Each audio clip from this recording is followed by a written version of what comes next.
Hello. How y'all doing today, man? You know?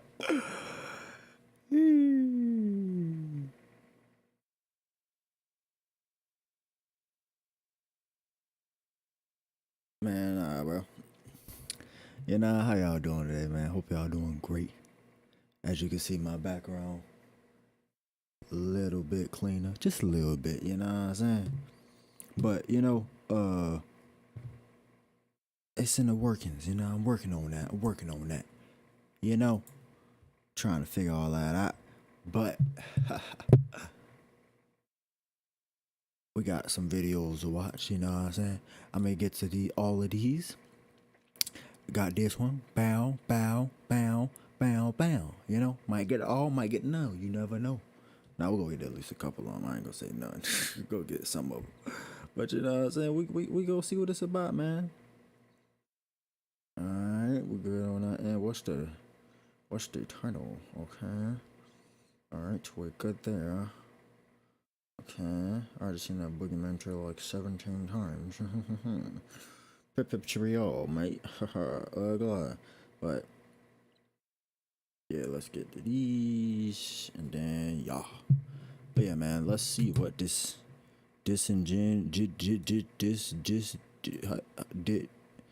generosity, weird nigga name. I hate that nigga. Can't fucking speak when I say a nigga name. But alright, man. The hell of homework. I can feel that. I hate homework. I barely do that shit. Do not. Man, why is it doing this, bro? Man, father, slave abolitionist, but most importantly, education reformer. Man spent a majority of his career changing the scope of American public school education to an overall better environment. You see, back then, teachers were slightly more dumb than they are now. Anybody could have been a teacher back then, even you. So Horace changed it to teachers have to be trained professionals for him to teach. Also, he wanted more girl teachers, no more teachers with sausages. He opted for a more diverse school environment. He wanted to equalize the learning experience for all kids. It's crazy now. It's flipped. It's mainly women teachers, and now men teachers are like the minority. See how that shit work? Crazy. So they can learn the same no matter the background. The man did a whole heap of advancements to the American education system that we still use to this very day. There's like 1,000 schools that are named after him, bro. This guy made a difference. The man basically made everything we know about modern American education we do today, including enforcing the worst mother thing to ever exist. Homework! Yo, I hate homework too. I hate homework just as much as the next person, but my God, chill. You won't have to deal with it long. I promise you. In 2 years, you will never have to deal with it again in your life. I promise, bro. Just chill, man. Just chill. I promise. We go get better, okay? We go get better. God. Hurts my heart to see people like this. This man did everything right for the education system, but with this one thing, he made everything wrong.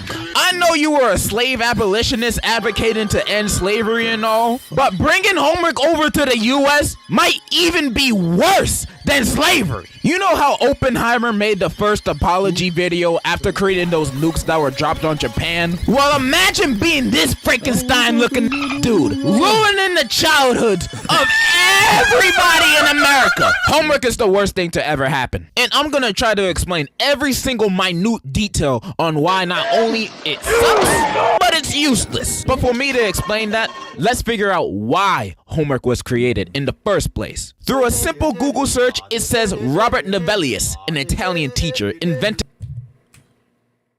Through a simple Google search, it says Robert Novellius, an Italian teacher. Nah, that's only in not Pakistan. What the fuck that shit in Dubai? You gotta be the man. Invented the whole concept of homework, and he assigned it to punish students who didn't demonstrate a good understanding of the lesson that was taught in class, or just lazy and disobedient students. He would punish them with homework. And yes, I might agree that homework was a worse punishment than being beat with a ruler. And I could just blame all my school misery on this guy. But when researching it, it also says he did this in 1905 or 1095. Now, I might not be a genius, but the math isn't mathin' here. How he do this in 1905 or 1095? That's like 6 billion years apart. Is he a vampire? Is he related to Nicolas Cage? We'll never know. Because apparently there's no real evidence this Roberto Noodle guy even existed. So Google is giving me some false information. Now I gotta switch over to Bing now. The real reason on why homework was created dates back to ancient Rome in the 1st century AD. That's a few years after the Big Bang. The term homework can be traced back to this time, said by Pliny or Pliny the Younger, an oratory teacher. That's a teacher that teaches you how to talk to strangers. He believed the repetition and practice of speech would help students get better at their speaking skills. So he would often tell students to practice speaking at home, essentially homework. So homework was created for students to practice the subject. I mean, that was probably a no duh for most people watching, but the way this Pliny guy used it, it isn't really homework.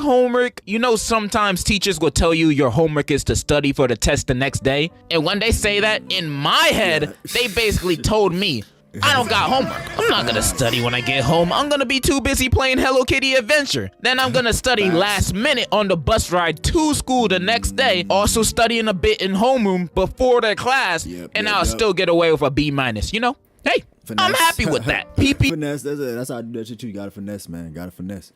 You know what I'm saying? Just, all right, we good. The teacher's homework wasn't really homework. It was a suggestion, like how dentists suggest that you brush your teeth twice a day. Don't tell me what to do. I brush my teeth once a week, tops. But obviously, homework has devolved since the time of Phineas and Ferb. Instead of studying, we have multiple choice sheets, written assignments, projects, reading whole textbook chapters of homework. Isn't that what class is for? You assigning me textbook chapters to read as homework is basically telling me to go and teach myself. What am I here for? What are we doing here then? I might as well be at home playing with my Hello Kitty. I remember I had this one teacher that would basically assign essays to type every class as homework with a minimum word count of like 300. Don't take honors history. Worst mistake of my life. Homework now is just an overload of mandatory tasks that when combined with every other class that assigns it, you're looking at a whole behemoth booty load of exhaustion you have to do every damn Cartman, what they got you doing, my guy? Hold on, man. Booty load of the fuck? When that episode was? Oh my god. Exhaustion you have to do every night. And all this new age of homework is still looked at as practice of what you're already learning. But in this day and age, how is homework practice? Practice for what exactly? How fast can I Google the answer to this question? How fast can Photomath scan this math equation and give me the answer with work? How fast can I find a Quizlet that has every single answer to every single question on any English or science assignment in order? This is no longer practicing or studying these subjects. We just copying and pasting. Especially nowadays with stuff like ChatGPT and all its alternatives, where we can get whole essays about feet typed to us in a second for free. Homework in general is just obsolete, or at least its intended purpose. GPT, I ain't never used that shit yet. I feel like, I don't know, bro. I feel like that fucking teacher go, like, oh, why did you say this? Why did you say that? I'm like, I don't fucking know. I ain't even write shit. You know what I'm saying? So they go like, why did you, in the second paragraph that you put, you wrote about the Constitution, and you said that, blah, blah, blah, blah. Why did you say that? I'm just curious. I'm like, bitch, I ain't, what? So I can't do it, man. I can't do it. I just rather not do the essays. Fuck it. We ball. You know what I'm saying? Fuck with the messages. Of making us study and practice is. Homework is just needless work. Stop assigning it. I bet you teachers would like that too. It gives you less work to go through and grade. I know some of you teachers complain about the amount of work you do. Then y'all just give out more homework, essentially giving us more work for me and you. Do you like to suffer? Is that what you like? Suffering?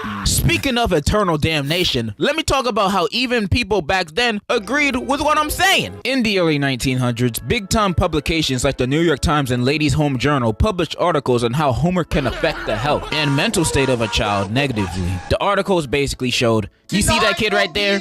That's your child on homework. These articles caused an outrage against the schools in the West, and California, being California, it did something insane. But for the first and only time, a good kind of crazy. In 1901, California banned homework for kids under 15.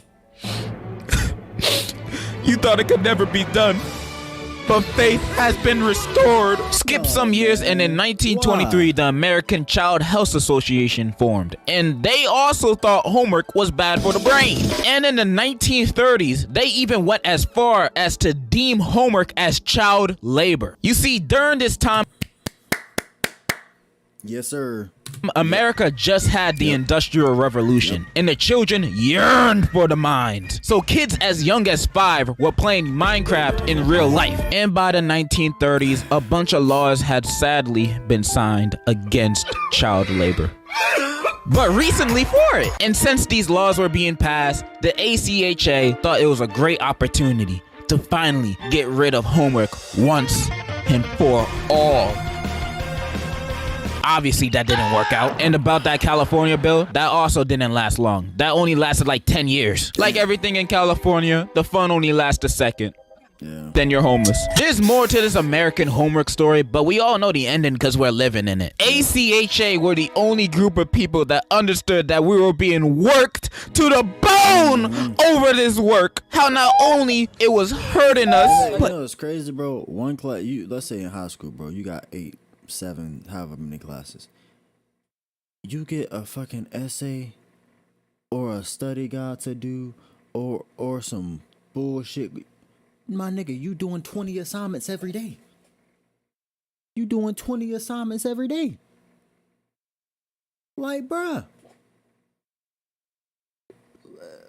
Nigga got math homework, English homework, history homework, science homework, what else classes they be having? Fucking government homework, fucking some extra. The only one you don't have homework is homeroom and gym. The other ones, like, my nigga, I gotta do 5 different assignments every day for homework.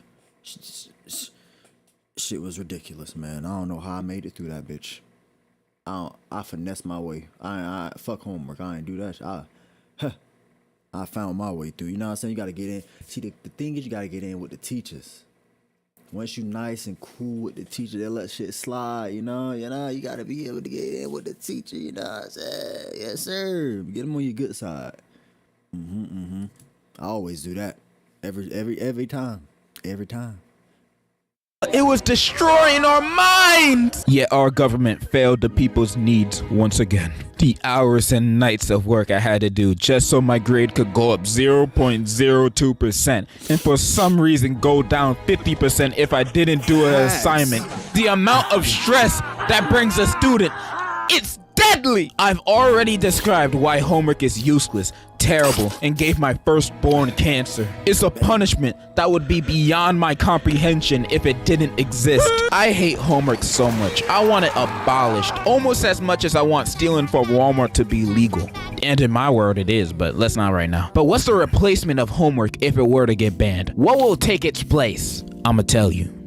Actual studying. Homework would be you studying all the notes and what you went over in class. So the practice part of homework would actually work. And I know some people are thinking, nah, you a liar, man. You just said whenever studying was your homework, you're gonna go and play Hello Kitty Adventure. You can't fool me. Yeah, and the reason for that is cause every other night I'm doing back-breaking homework. The only reason I play video games that day is cause it's essentially my day off. That's why. If I was assigned to study every day as homework for every class, I would probably still play video games, not gonna lie. But it would motivate me more to study. Maybe after clocking in 5 hours on Nintendogs, I'ma feel a little slumped. Then I'ma remember, oh yeah, I got school tomorrow. Then study for like 5 minutes, you know? Yeah, better than nothing. You know what's really better? Yeah. Copying and pasting an hour worth of homework, learning nothing, or that 5 minutes every day where I learn and practice 5 minutes of stuff and actually remember. I think we both know the fuck, boy? You got a cranium on you, boy. God damn, what that, boss baby? God, nigga. You gotta grow your hair out, bro. Take some Rogaine or some shit. God, you need to grow that shit out, man, cause it's not helping. I mean, at least you got a beard, but shit. God damn. That boy shit said swoop like. It's a better system, man. I'm telling you, it's a win-win on both sides. The teacher and student get less work while class grade averages go up. Also, to any student that would still fail their classes with this system, nah, you just dumb, bro. Sorry. You still failing when there's no homework, bro. You're the one with the doo-doo for brains. Just transfer, bro. I got the perfect place for you. And that is my reasoning why homework is hell on earth. Hey, I heard McDonald's University is hard too now, so you can't be talking crazy about McDonald's Hamburger University. I heard that shit is tough too now. Come on, man. And my solution to that problem. Thank you. And to any kids watching this right now, show this video to your teacher and tell them to watch it, cause I just gave them the most convincing reason on why homework is terrible. I'm about to change their brains. I made sure not to cuss or say anything dirty in this video so you won't get in trouble. And if they watch this and still give you homework, jump them! I'm just kidding. Just put a grenade in their desk when they're not looking. Yeah, homework is dookie, and that's all I wanted to say. And in conclusion, Mario Luigi. Yo, that and whoever the fuck face that. Oh my god! Please never show that face again in your life, please. All right.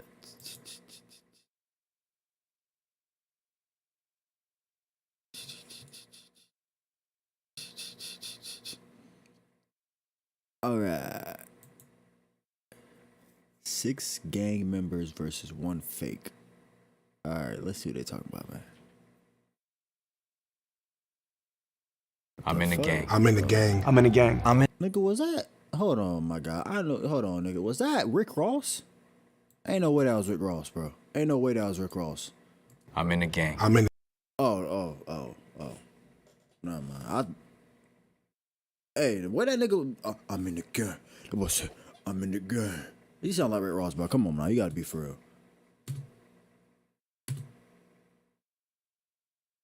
I'm in a gang. I am in a gang. Who you think the fake is? It gotta be him, bro. The way he looking. Like, unless this nigga just like a tattoo artist or something, cause like he got the chains. He look like he done been through some shit. He look like he could be one of them, you know what I'm saying, them undercover niggas that you just don't know about. She look like she could be one of the gang members, you know what I'm saying. You know they be rolling deep. You know what I'm saying? He the obvious one, but like he could be a tattoo artist or some shit, you know? Same for him, but like he got on all this bling. That gotta mean something. That tattoo right there gotta mean something. Like he the only one who's sticking out. Like nigga, it's these two that's sticking out, but like I don't know, man. I feel like it's him. Just look at his face. Just look at his face, man. Tell me he looks like a gang member. Be honest. I don't think so, man. I don't think so. Why does my video keep? Dude, just look at his face. Where you grew up at? Queens. Oh, New York. Yeah. Where you from? Queens. Like any neighborhood in Queens? East Elmhurst, 97th Street. Okay, how about you, my man? East Dino, Where at? Guthrie's. Okay. Watching San Gabriel Valley. I grew up in West LA, from Playboy's gang. Okay, where you from? Compton. Okay, what hood? Elm Street, Power. Okay. Well, that's when I asked you where you from, but you told me Queens. I'm asking where you from. We here to find out who's from the hood. Where you from? Huh? Again, East 16th, Newkirk. Okay. I'm gonna call my people real quick. Yeah. How's the jail system over there where you at? You ever been to jail? I was in the feds and in the state, so the Okay. federal game is totally different. So I was in MDC Brooklyn Right. and MCC Manhattan, which is for a federal pretrial. I did 3 years in the juvenile and 3 years in the feds. All right. You, my man? Nah, not locked up. No time at all? How about you? Yeah, he. Been a YA, Nellis YA. But yeah. You come on, bro. You ain't been in no trouble. You in a gang. Unless he just that nigga and ain't never had no trouble with the law. He just got it like that. But he's still in the gang. Come on, bro. You ain't served no time and you in the gang? No time. Like 3 months, a year, fucking 2 days, nothing? Ain't no juvenile, no nothing? I don't believe it, bro. It's him, bro. It's him. Like, no time, bro? Nothing. Like, not you. I was at SRCC first. Got Got out after that, 67 days. Did 8 years and some change. They gave me 10, 85%. As an adult? As a, okay. So I took you into Hawaii too, huh? Well, me, no, I missed why I went from camp to, after that to prison, San Quentin. What level were you in? 2. So how do they jump you guys in your hood over there where you're at from? How do they court you into the neighborhood? I didn't get involved fully into gang stuff until I went into MDC Brooklyn. I got jumped in. And you, my man? I jumped in. You jumped in? How many guys? About 5. What they call them, remember? Or no? The guys who jumped you in. Oh, my homies. But what the homies' names? I remember the homies jumped me in. The homie Chapo, the homie Sinbad, the homie Trouble. All right. When somebody beats you up, you kind of remember who beats you up. My homie Dave, homie Big Mike, and then other nigga I didn't really know. Okay. How old are you? 36. And you say you never been to jail? Nah, man. I'm gonna be honest with you, man. I wasn't even into life like that, man. I was in to get money. Me too. I'm all about money, but I still end up. Yeah, bro, that's like, I don't know, bro. Like, you mean to tell me, you in the game you want to make money. You got to make money in dirty and stupid ways. You mean to tell me none of them ways got you locked up and you was in it just to make money? No robbing, no scamming, no selling, no nothing got you. Come on, bro. Be for real, bro. No time? Come on, bro. You 37? Come on. Be for real, bro. You average city. You be for real, bro. You a pedestrian. Be for real. Come on, like this man a pedestrian. Like ain't no gang member. Getting caught. GTA NPC. So who jumped you in the Playboys? Dang, you took me way back. Me was Sad Eyes, Lazy, Lucky, Grumpy, Baby Tear, and Munchie Chew. Well, so far, if I was to think, I'm thinking these two guys somewhere here. I don't know why. I just can't figure out which one it is, man. So. Hey, we didn't ask him no questions. I was gonna say, You know I'm certified player. I don't know that. You could have did some research, dog. Oh, why don't you start this? Okay, you know what? I started banging in 1989, North Hollywood, California, 91606. I'm from our Hollywood boys. They called me Stranger. I ended up going to YA in 91. I got committed for busting on some cops. My YA number 63298. I did about 6. Okay, hold on. Chill, encyclopedia. Slow down with the facts. Like, goddamn, that was it. I was born in California. I went to jail in 1987 for armed burglary, and then I served 7 years. And then my boy who jumped me was like, bro, I can't even process what the fuck you saying. Slow down, nigga, giving us his cell number and shit. Like, bro, you could have made that cell number up, my guy. But chill, like, goddamn, can we? And process some parts and be able to think on some shit like niggas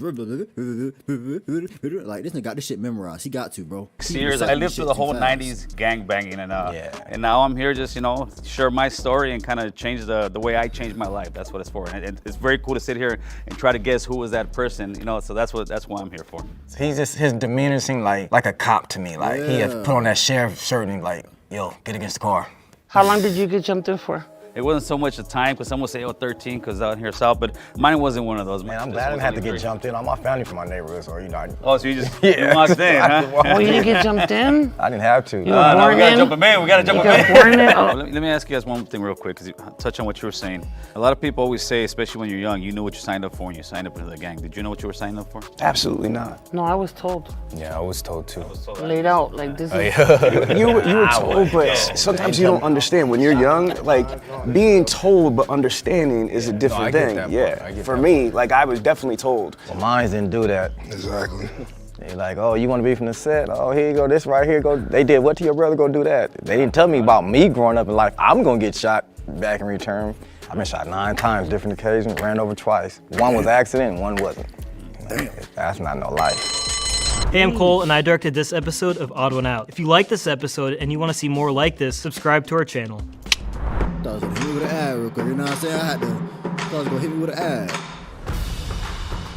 Yeah, You grew up in the streets, you done been in jail from a juvenile to an adult. So when he said no, he never been in jail, oh no. Yeah, that's what I'm saying. Like never. We're like, Southsiders, so we're 13 seconds. And when he said that he didn't have the 13 seconds, it just sounded a little off.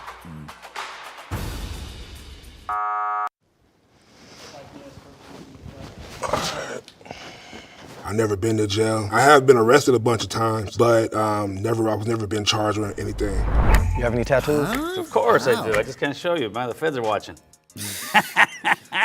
You scared of the feds? Yeah, oh man, you better be scared of the feds, homie, because they're gonna get you. I want to know what that tattoo is right there on your hand. Which one? Bro, it's him, bro. It gotta be either, bro. I'm not gonna lie. It might be him, bro.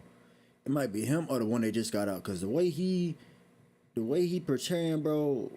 I don't know, bro.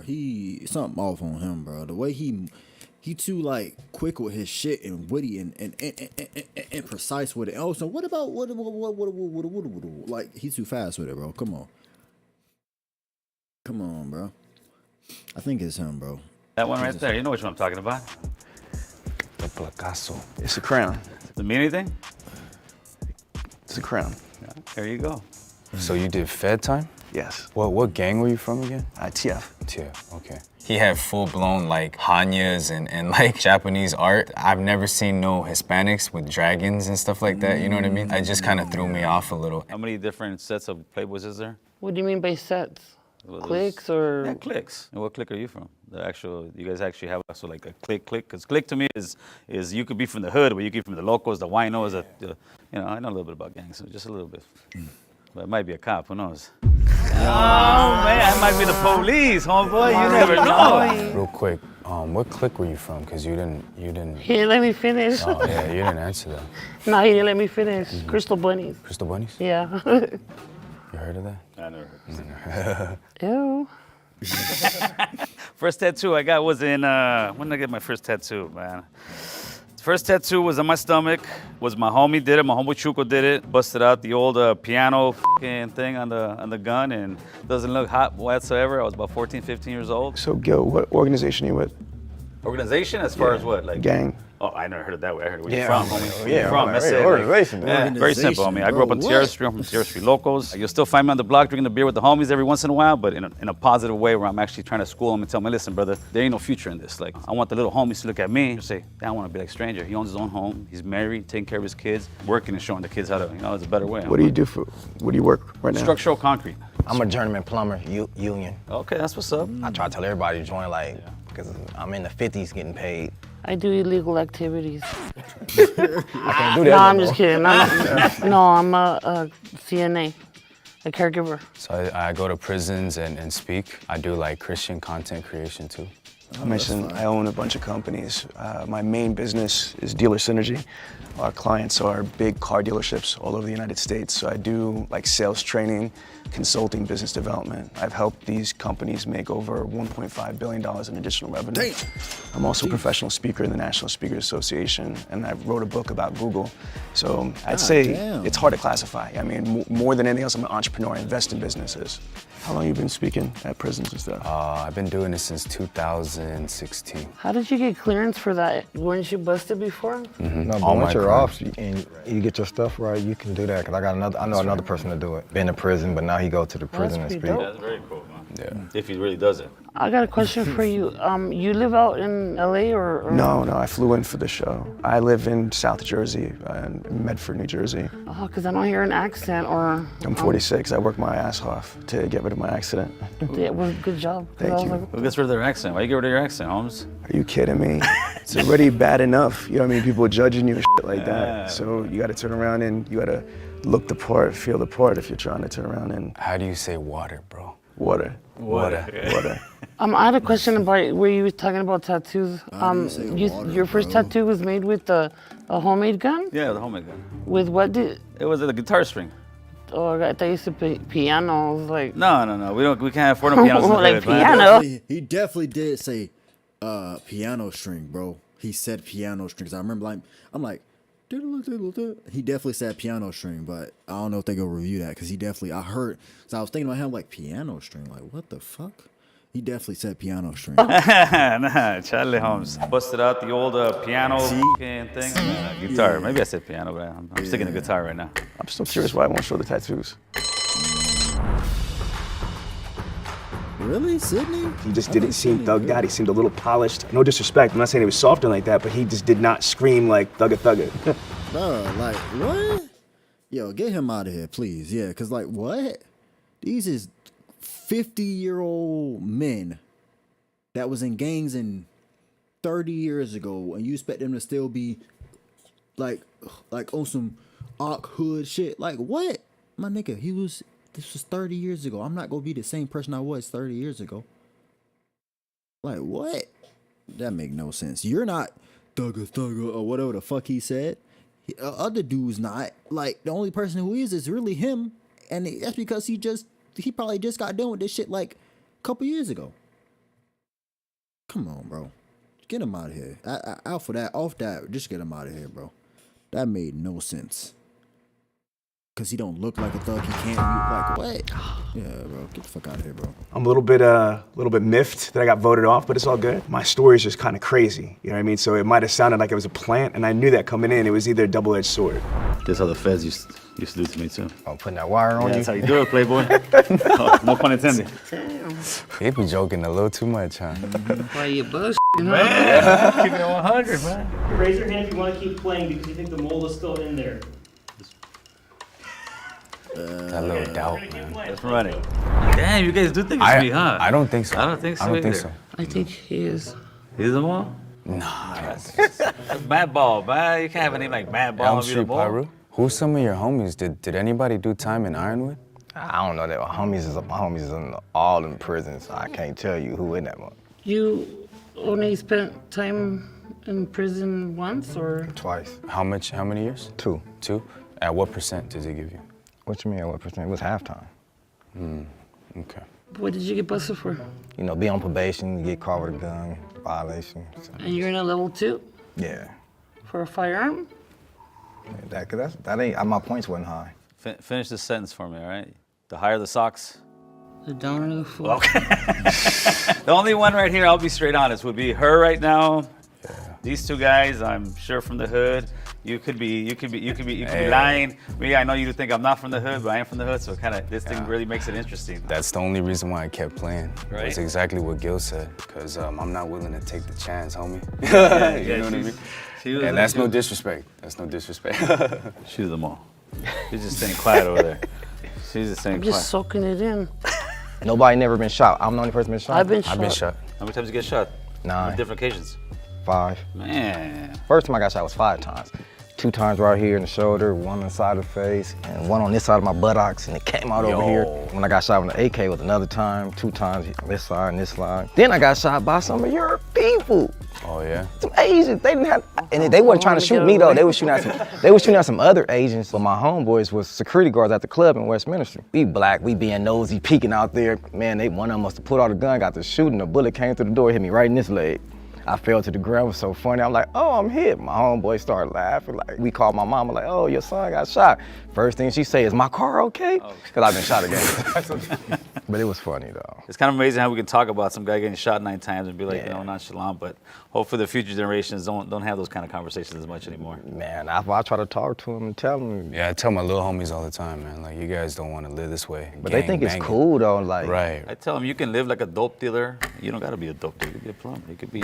Yeah, we the best. Plumbers the best. Well, you can live like a, I don't know, man. I'm trying to soak it in. I'm really looking at his tattoos and thinking, does he have fake tattoos? I think, I don't know, bro. They put some movie star type tattoos on him, and I voted for him that time around. Sorry, Madball. Is they gonna end it? No, I just didn't trust him. They're doing another round? And that's no disrespect. There was a tie. Gil They're doing another and Madball. round. 1 minute to just pitch why you think you're not the mole. I actually have a YouTube platform called American Cholo. And why? Because I lived the Cholo life to the fullest. The last 20 years I've been living that American life to the fullest. That way I push American Cholo. That's the way I speak, and maybe not sound like as your typical Cholo. But if you guys don't think I'm the Cholo, that's actually a good thing because I'm breaking the I think it's, I stereotype. don't know, man. Well, I me, feel like- y'all can probably hear it in my voice. Do I sound like a square person? You know, you look at me, the average. I might scare you on the streets if you don't know me, like, nah. Oh, no, I'm just like, Stereotypes. nah, I could never be a mo. I don't believe in snitches. Can you guys actually escort Madball and Gil to the green room? Man, I'm gonna run there real quick. I'm gonna go run there real quick. Catch a blind, bro, catch a blind. So why I think it's Madball, I said, how much percent? And then he goes, what you mean? Yeah. And then I was like, and he goes, halftime. Like, Yeah, right, he then on says level San Quentin. San Quentin level 2, look, good. I was locked up when I caught my gun charge too, and I never went to level 2. I always went to level 3. What you No, I think? agree. I All right, agree. For sure. Just bring him in. Damn, that's tough. Look at that, man. That's tough. I'm about to cry. Took your credit away. I'm like, oh, I know they're gonna get Gil for sure. He's out of here. I wasn't expecting me. Please raise your hand on 3, meaning you want to continue playing. 1, 2, 3. Alright, Okay. If the box turns red, that means real gang members have lost and that the mole is still in the box, and they win the cash prize for don't know, themselves. bro. If the box turns green, that means you 3 I split kinda the still cash feel like prize this- and you correctly guessed what the mole is. You ready? Okay. Let's go. Okay. Okay, so let's see if I was right. Let's see if my Count of initial 3, the thing mole was can right. stand up, okay? 1, 2, 3. I fucking, bro, come on. It was too easy, bro. I told you the way he was looking, just the way he was, it was too, bro. I knew that shit off rip. The way he dressing, the way, it was either him or him. The way he looking, the way he dressing, the way, like, bro, I just knew it, bro. The way he was looking at the camera, I knew it was him, bro, off the rip. I'm like, yeah, it's gonna be him. The way he talking, I'm in the game. Nigga sound like Rick Ross. Rick Ross ain't in no game. Come on, man. It was either him or him. I feel like he was like a cop or some shit. I don't even know, but slight work. I knew it. I knew it. Glad. I told you that from the get-go. Never been to jail? I went to jail. A lot of my Yeah, should've homeboys lied. did it.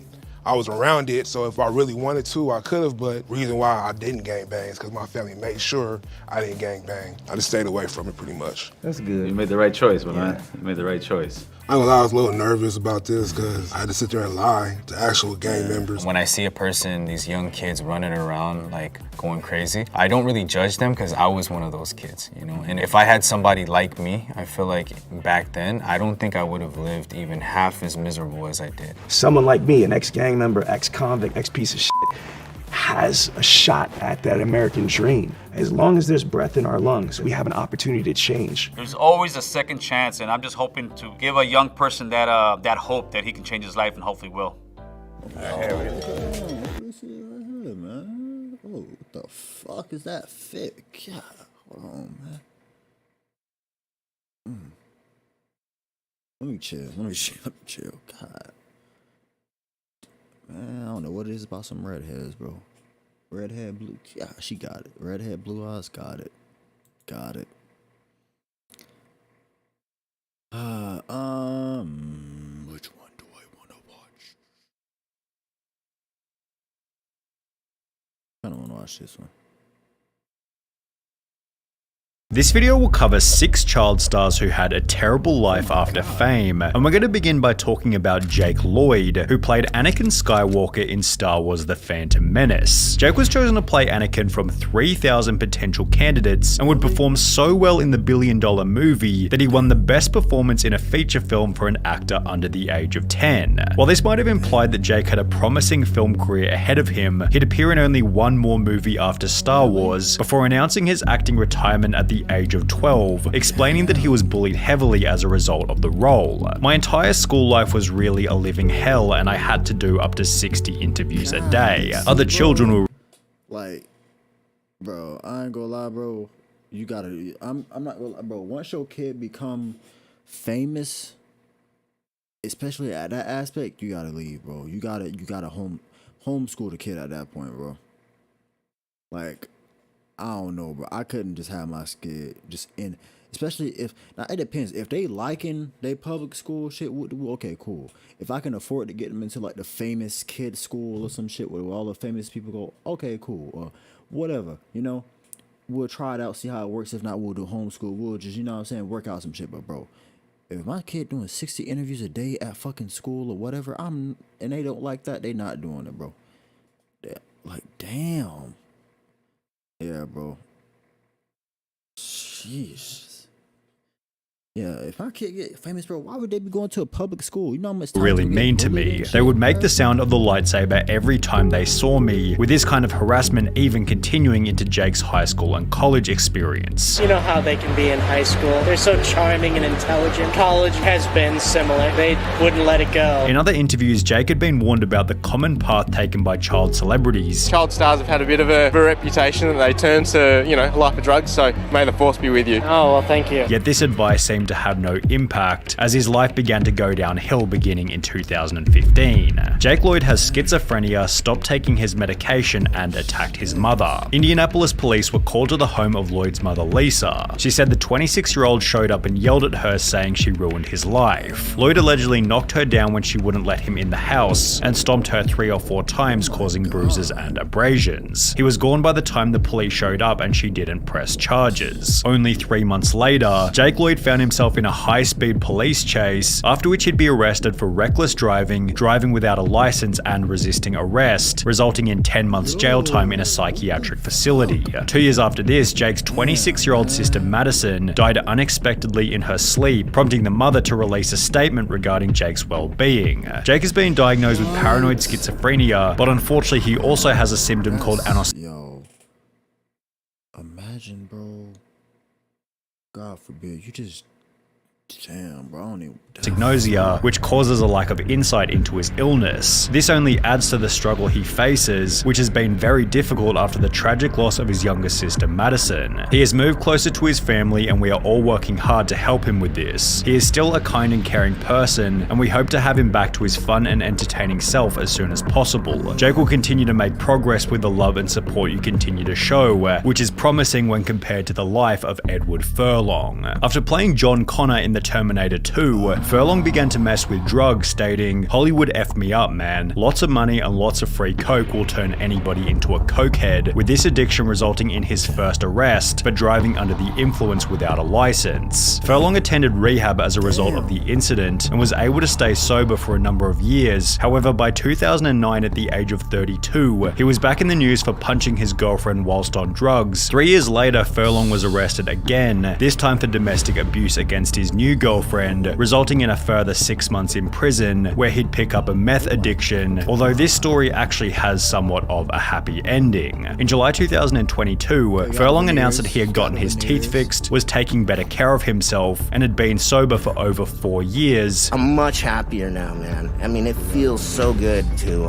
at least be doing the best you can. Although this kind of happy ending has been unavailable to Drake Bell, whose life has only gotten worse every single year since he starred in Drake and Josh. In 2014, approximately 7 years after the show came to an end, Drake Bell announced that he was filing for bankruptcy, causing a foreclosure on his $2 million mansion. 1 year later, in 2015, he'd be jailed for 4 days as a result of driving under the influence. However, the real drama didn't begin until mid-2020, when his ex-girlfriend would upload a video on TikTok, making some pretty severe accusations. Imagine the worst type of verbal abuse you could ever imagine, and that was what I got. It then turned into physical, hitting, throwing, everything. At the pinnacle of it, he dragged me down the stairs of our house in Los Feliz. My face hit every step on the way down. Drake Bell would defend himself by stating, "I never abused my ex-girlfriend or did so many of the other things Melissa falsely claimed on her TikTok video. Unfortunately, we both called each other terrible names, as often happens when couples are breaking up, but that is it." Although this response most certainly didn't put an end to the drama, as there was even bigger trouble just around the corner. An article titled "Drake Bell's Alleged Victim Accuses Him of Grooming" explained that he was embroiled in a legal battle for engaging in a relationship with a 15-year-old girl back in 2017. Things became even worse when footage of the trial was uploaded to YouTube. How do you plead to count 2, disseminating matter harmful to juveniles, first-degree misdemeanor? Guilty. Let the record reflect defendant has pled guilty. The court accepts that plea. And while he would plead guilty to child endangerment, Drake Bell would then take to his Instagram to insinuate that he hadn't done anything wrong.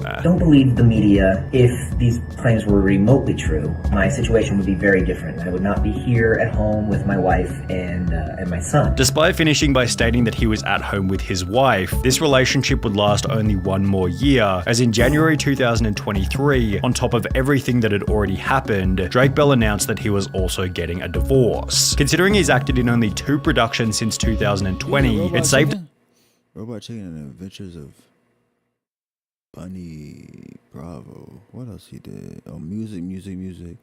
A voice in the big. Damn. Okay. To say that Drake Bell's reputation is pretty much finished, although he's not the only Nickelodeon actor with a spot in this video, as the life of Amanda Bynes has descended into an even worse version of hell. Despite having one of the most famous faces throughout the 2000s, Amanda Bynes would announce her retirement from acting in 2010, stating that being an actress isn't as fun as it may seem. If I don't love something anymore, I stop doing it. I don't love acting anymore, so I've stopped doing it. I know 24 is a young age to retire, but you heard it here first. She'd go on to state that the retirement was because I literally couldn't stand my appearance in Easy A and I didn't like my performance. I was absolutely convinced that I needed to stop acting after seeing it. However, this is where things began to go downhill rapidly. In 2012, 2 years after retiring, she was charged with driving under the influence and hit and run on 2 separate occasions. 2 years after this, she'd be charged with driving under the influence again, with her court appearance displaying a significant physical decline from just 2 years prior. In the process, Amanda would take to Twitter to call Michelle and Barack Obama ugly before stating that she and her parents were no longer speaking, which accompanied some absolutely wild accusations about her father, including the statement that he had put a microchip in her brain. After she'd also set fire to a driveway, Amanda was put in a mental hospital, after which her parents were given legal ownership over her $5 million estate, as Amanda has been spending large amounts of her savings. It has been reported that she's recently made extensive purchases as gifts from jewelry stores such as Cartier for strangers. Amanda Bynes was diagnosed with bipolar. Where she was at? Well, you know what I'm saying? I take a Cartier. You know what I'm saying? What this was? I'll take that Cartier, you know? Hold on, Amanda. Damn, you got just giving out Cartiers and shit, man. What a time, man. Disorder, and would attempt to get her life back on track by enrolling in fashion school. However, she was kicked out only 10 months later for showing up high and arguing with her classmates. In 2018, people assumed that she was back to her normal self, as Amanda showed up in magazines looking like this. However, within a year, she'd gotten face tattoos and checked into Alcoholics Anonymous, where she'd meet her new boyfriend who, according to Amanda, had just as many problems as her. In October 2022, she'd make another attempt at fixing her life by enrolling in cosmetic school, yet only 5 months later in March 2023, she was sent to a mental hospital once again, as she was found roaming the streets of Los Angeles without any clothes on. Then there was Orlando Brown, whose role as Eddie Thomas on That's So Raven ended with an equally terrible life. After the show came to an end in 2007, Orlando began to focus on music, during which his life was kept fairly private until he'd enter news headlines approximately 9 years later. Between February and March 2016, Brown was arrested on 2 separate occasions on charges of domestic violence, obstruction of justice, drug. This shit just make you thankful for the ones like Selena Gomez, fucking Taylor Swift, fucking the dude from all the Victorious characters. Well, I don't think all of them, but the Victorious characters and shit, bro. Like freaking Josh from Drake and Josh. How they able to stay normal, bro, and not go fucking crazy from this industry shit, bro. Like, damn, man, that shit crazy, bro. Damn, that's why I'm like, bro, I just thankful they didn't go down this dumb, man. I don't know, maybe they go through shit, but like, at least they seem normal, cause that's all we can do. I don't know their personal life. I could just know what they show. So at least they showing that they normal. But like, damn, man, this shit crazy. They gotta get any drugs and Damn.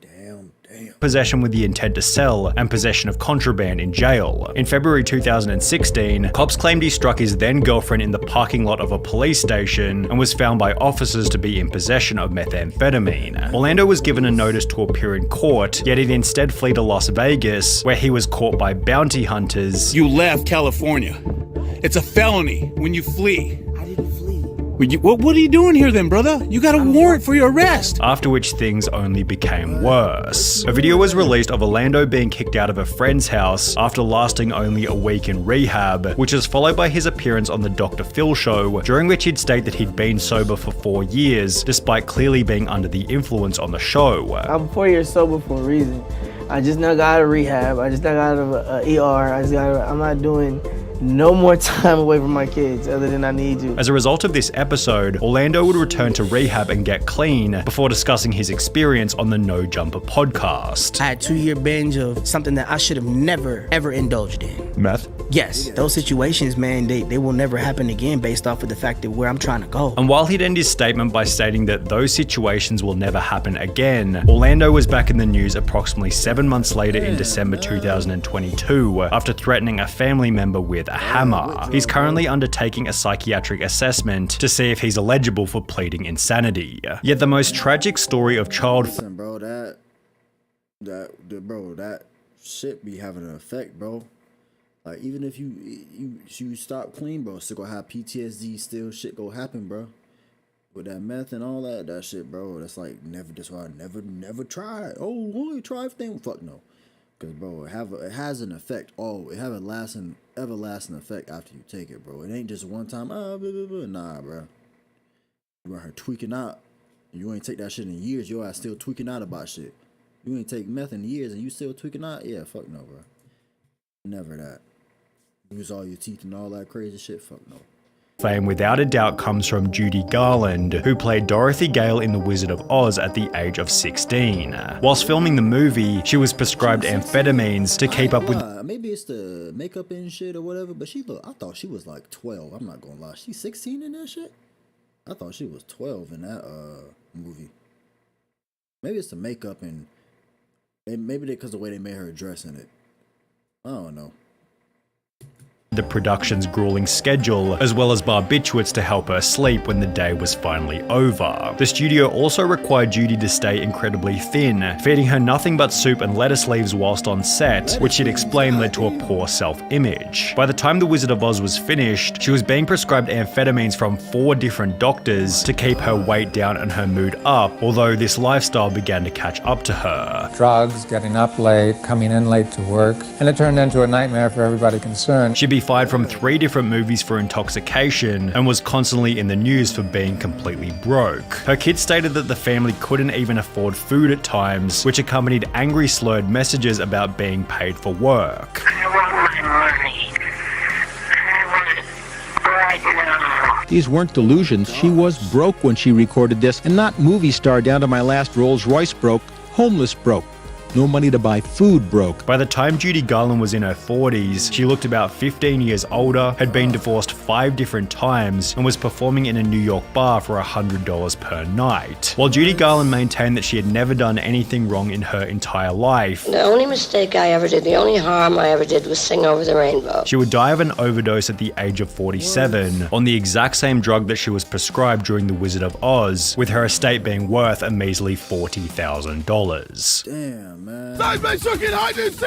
Chill, Simon. That's why you can't do it, bro. Stay away from the drugs, kids. Stay away from the drugs. God damn. I don't know if I want to watch Simon. Do I want to watch Simon?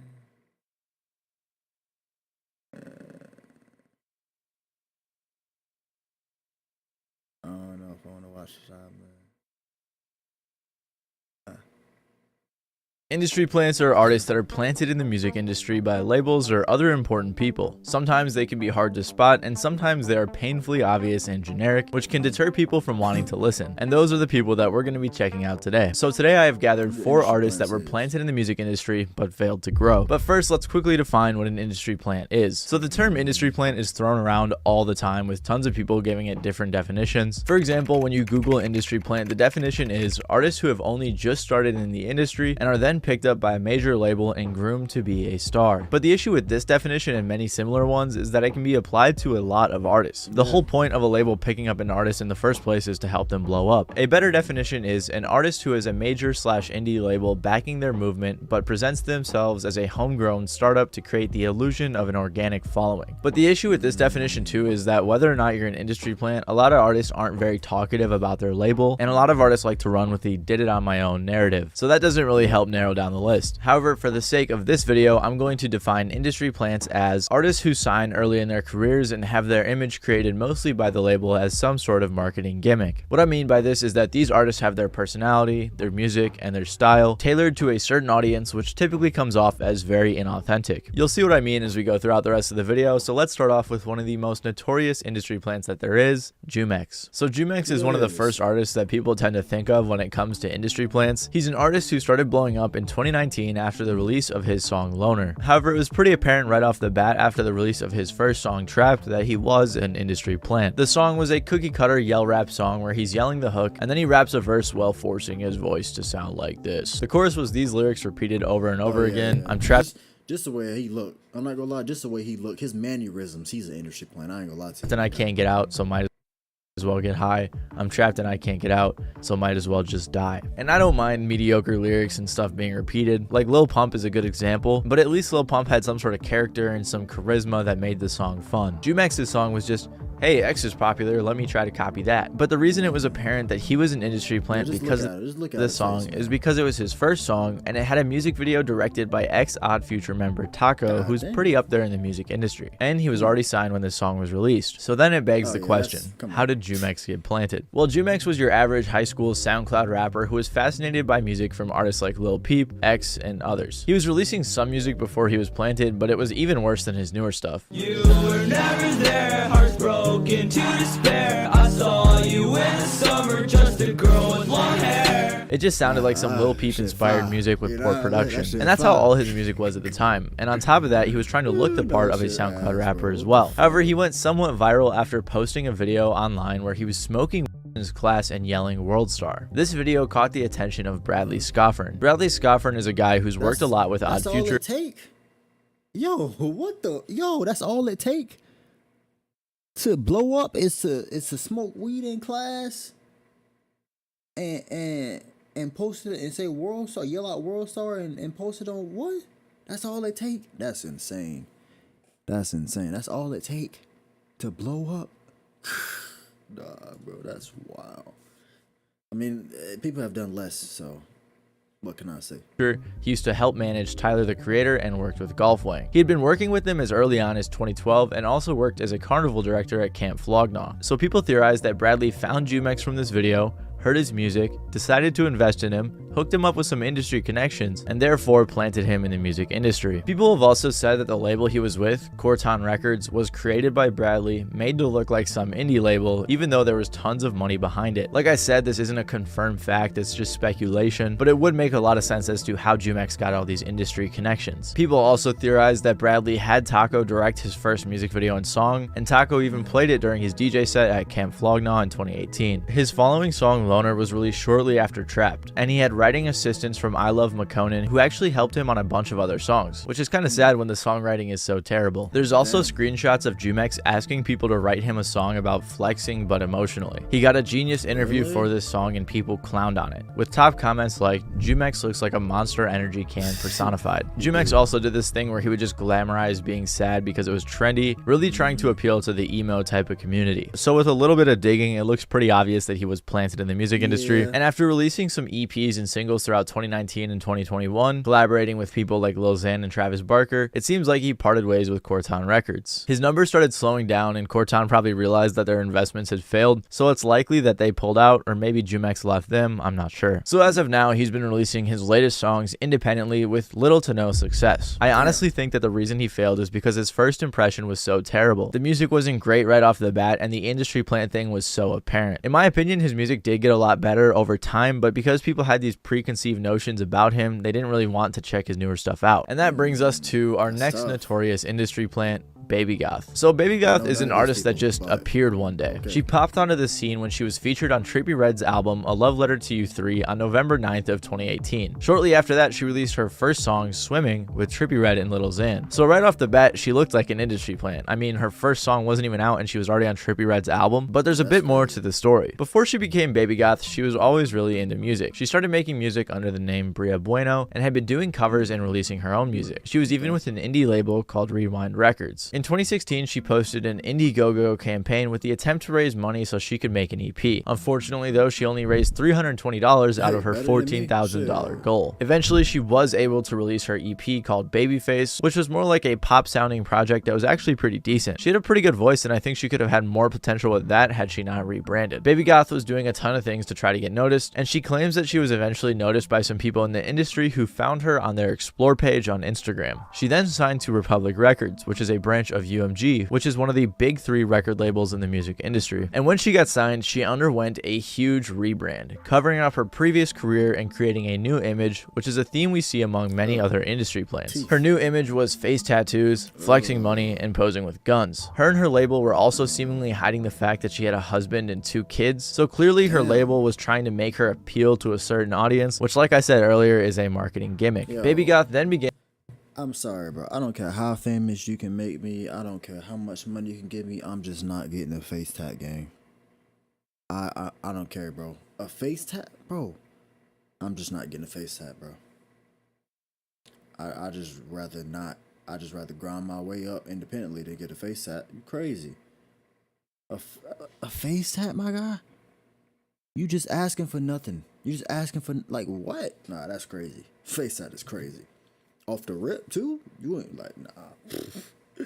I don't get how they do began that, blowing bro. up after her first few songs. However, though, shortly after she started releasing music, she was exposed by a YouTuber named Progress, who basically proved she was an industry plant. He even found a video of one of her managers saying himself that he made her entire image and brand. He said that she was like a potato with no personality, so he gave her one. She has no personality. So I was like, since a person can't speak, you gotta make them look cool, right? So we get a cool name, right? All we had to do, get face tats, because all these artists got face tats, right? So you build a aesthetic, you build a brand, right? So when she walks into the office, she looks cool. You know what I mean? That's all labels want. And that was insane to see. I cannot believe that he admitted that online for people to see. And honestly, her music as Baby Goth wasn't even that bad. Like, I'm not gonna go listen to it personally, but that brings me to another point that I want to make in this video. At the end of the day, in my opinion, if the music's good, that's all that matters. Anyways, she released an EP and continued releasing music throughout 2020, including a song with Slim Jimmy. But as she kept releasing, her numbers continued going down. The fact that she was an industry plant and her music seems so inauthentic is most likely the reason why her career didn't work out. She's been teasing new music to this day, but has not released anything since 2020. Our next industry plant is some... Sorry guys, 1 second. Hey, what's up, man? Hey man, I'm watching your new video and I love your shirt. How are you seeing the video? I'm filming it right now. It's not even out. Don't worry about it. Anyways, where'd you get that shirt? Well, I got this industry plant theme.com. One that I'm wearing a shirt made and guess what? That I genius. I gotta finish this video. Ice cream on my bike. Whatever. I tell you.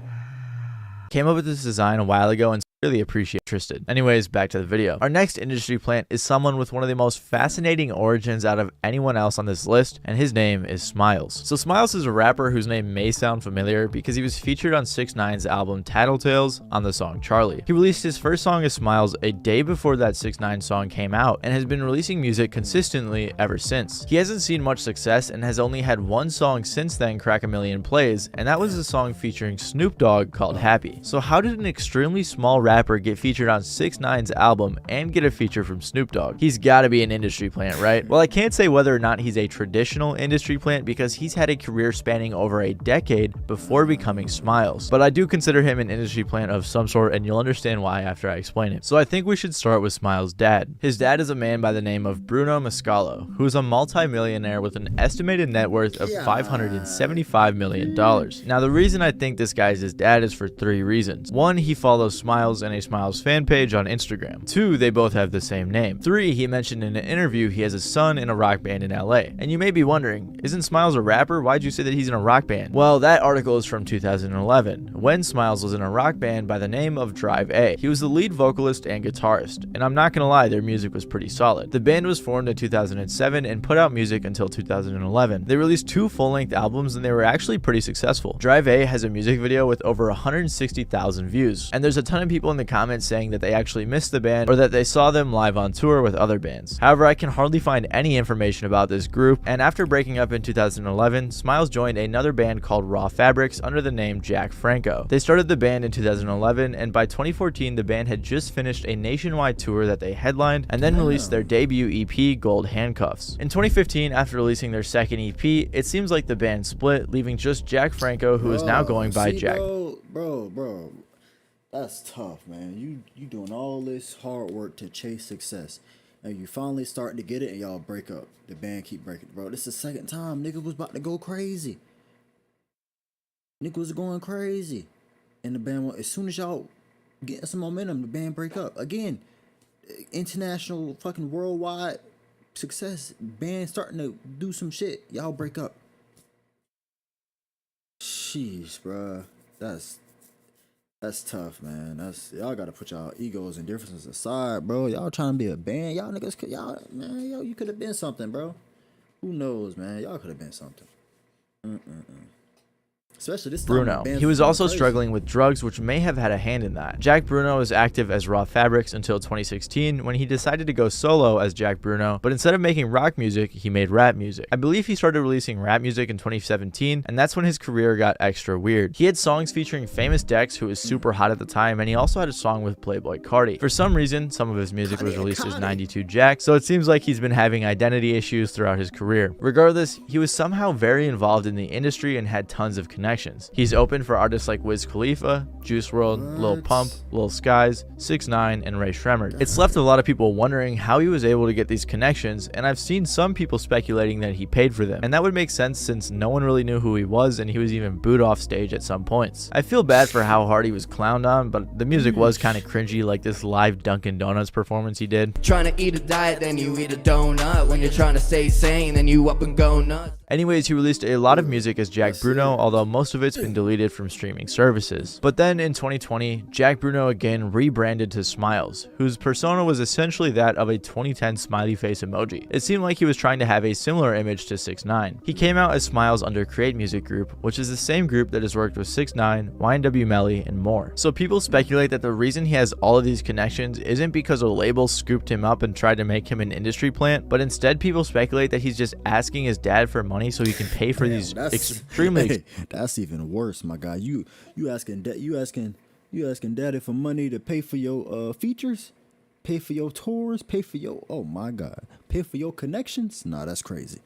Instead of somebody just kind of giving it to you because, you know what I'm saying, they see a little bit of potential. Nah, daddy just pay for it. Daddy just go pay for everything. That is insane, bro. That's worse. That is worse. Could not expensive features and pay to open for people on tour. So that's why I'd say he isn't a traditional industry plant. It's more like he used his dad's money to actually plant himself in the music industry. And since he only has 18,000 monthly listeners despite all of these features and connections, I'd say it's been a failed attempt. So yeah, Smiles' career is crazy and I haven't seen anything like this, so maybe I'll do a full video about it one day in depth. And that brings us to our final industry plant, Icy Narco. I'm Icy Narco and I deserve to be the XXL freshman because I taught SpongeBob how to play the clarinet.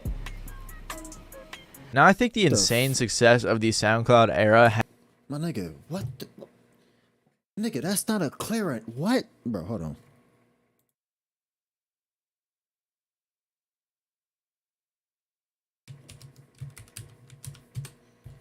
My nigga, what is this? You did this. The fuck is this, nigga? This is a guitar. This is a this is a fucking clarinet. What do you do? Like, get this dumbass out of here, bro. Get him gone. Get him gone. You get him gone. Get him gone.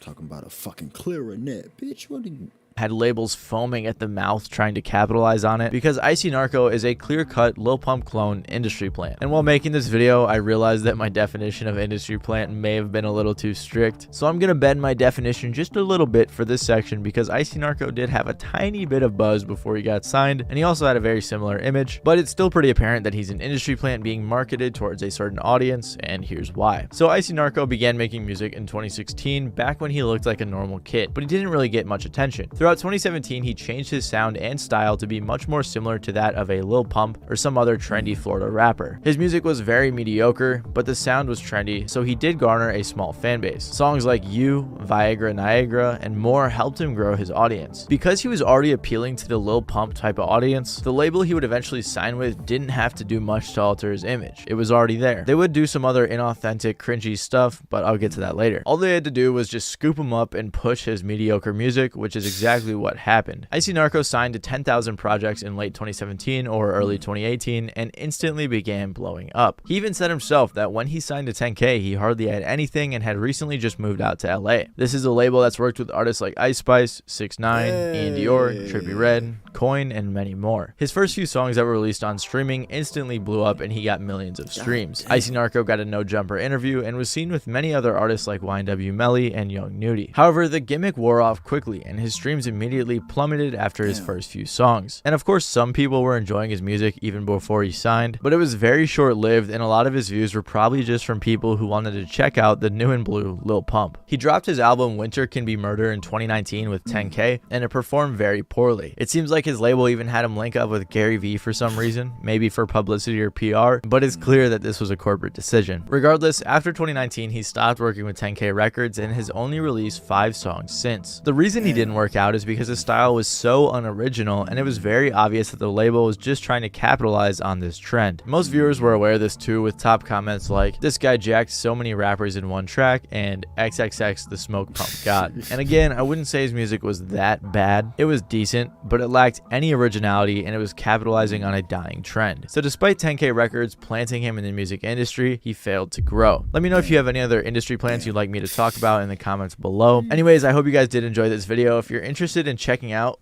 one of these shirts, nah, that's industry plants is crazy. Could not be me though. Me personally, I'm just not an industry plant. Or am I? No, I ain't no goddamn industry plant. Nigga, I got 100 subscribers. Can't be no industry plant with 100 subscribers. How that work? I didn't want to watch that. Didn't I get all these off of my fucking watch list already? Alright. Okay, who the baddest out of this Finn group?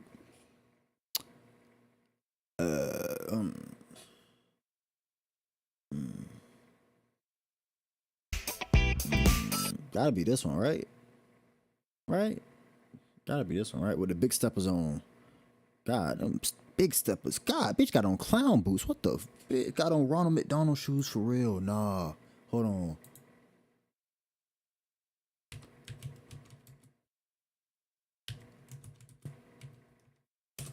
Spelled that perfectly. Oh, not the show, bitch. The shoe. Yeah, you can't tell me these ain't the same. You can't tell me. The fuck is this on my screen? You can't tell me these ain't the same, bro. Come on, they're just in black. Like, come on, be for real. Come on now. I'm Josa. I'm Mina. I'm Grace. I'm Jocelyn. And we're best friends. Who's who in the friend group? Oh, gee. You want to go first? I'm the edge of the friend group. Definitely. The edge. I'd say that I'm more of like the nature, yoga, did you eat today, that kind of friend. A mom. Yeah. Okay. I think I'm like the shy one. Like I balance them out. I would definitely say I'm the wild one. Pretty crazy. Understatement. Literally. Will this be hard? What will happen if you like the same person? We're gonna fight. We're gonna throw down. I feel like we have different types. Yeah. I do such different types in men. Yeah. If we do, then all is fair in love and war. Yeah. I think we'd be fine. Yeah. You know? Bring in the men. How you doing? Hey. Thank you. Thank you. Hi. Thank you. How to do? Okay. Cheers.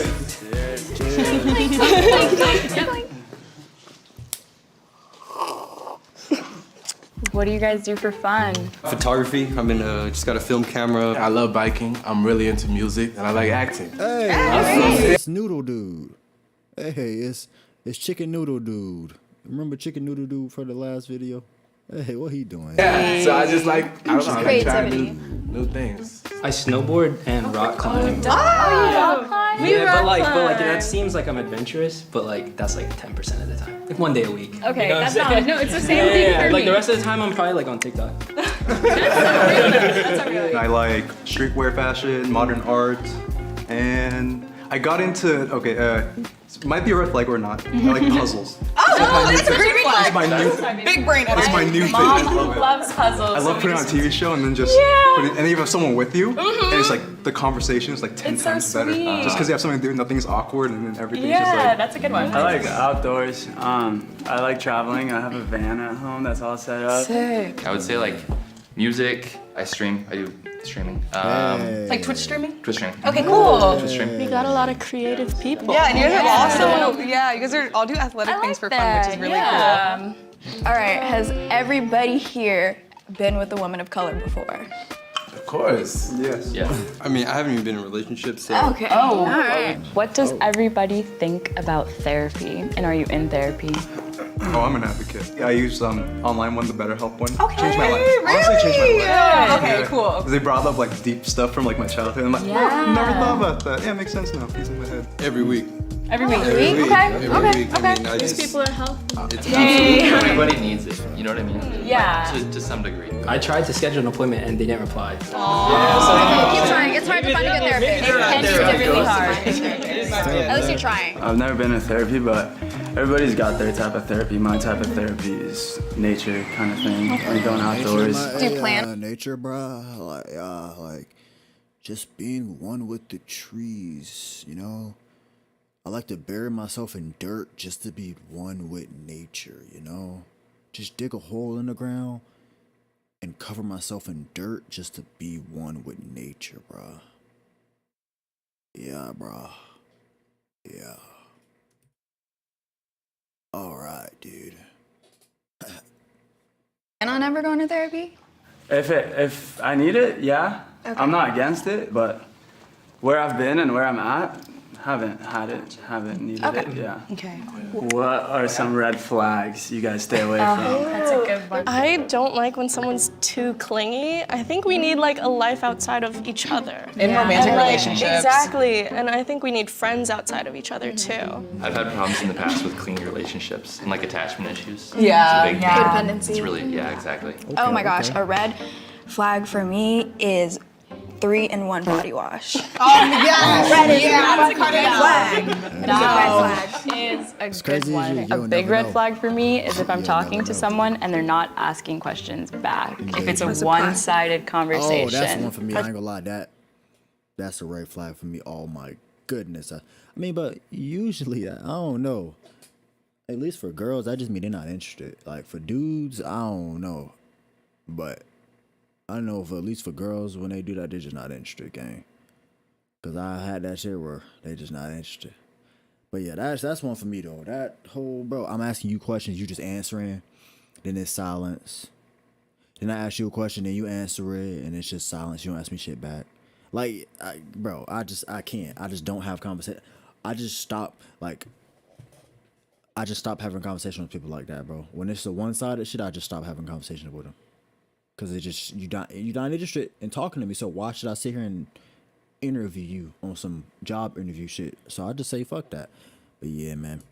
If it's one-sided, I just stop talking. And they're like, well, why aren't you talking, bitch? Because I'm asking you all the questions. You talking. I'm not talking. You, like, you know what I'm saying? So, yeah. I feel like a red flag for me is ignorance. It's like not even like having any type of like filter for like what they're saying. That's like always like a really big red flag because that just shows that you like don't really like care about like the people you're talking to or like, I don't know. So that's a big red flag for me for sure. What's one word you guys would use to describe yourselves? They're passionate. Okay. Yeah. I would say swaggy-licious. I like yummy food and good outfits. Yeah, okay. Six. But self-aware. Self-aware. I think that's like a good. that. 'cause- 2 words. 2 words. It's a hyphen. Damn, I don't know, fun. Like I might hit you at like 2 a.m. to go get 2 a.m.? donuts. Two Yeah, like 2 go get donuts. 2 But a.m. at the same time, I might not leave my house for like a month. Yeah. You know what I'm saying? It's like random. I'm gonna choose the same word because I love that word, passionate. Yeah, just passionate about life and experiences. I definitely say motivated. There's so many things I want to accomplish, whether it's What's mine?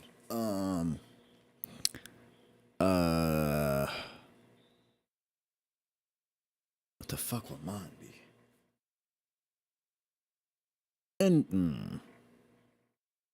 Engaging. Engaging. That's my shit.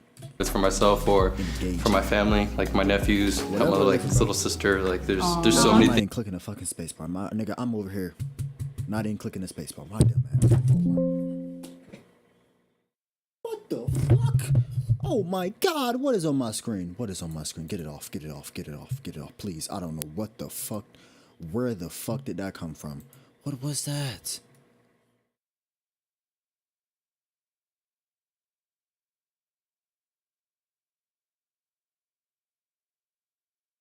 My nigga, what the fuck is these videos? Go get me off of this, please, God, please. Oh my gosh. What the fuck was that?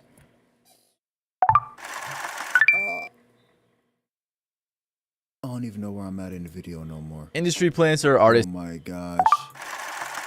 Please. My nigga, I put a period. What the fuck?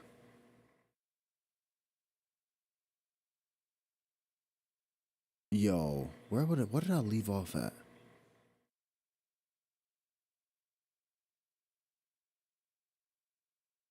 My nigga, you put a period and they come up with that craziness on the... It's crazy. My nigga, I put a period on the Google search and that came up with some craziness. That is insane.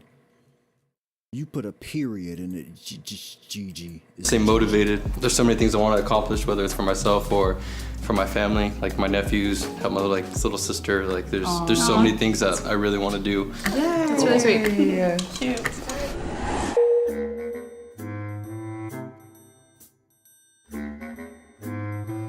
How was that for you guys?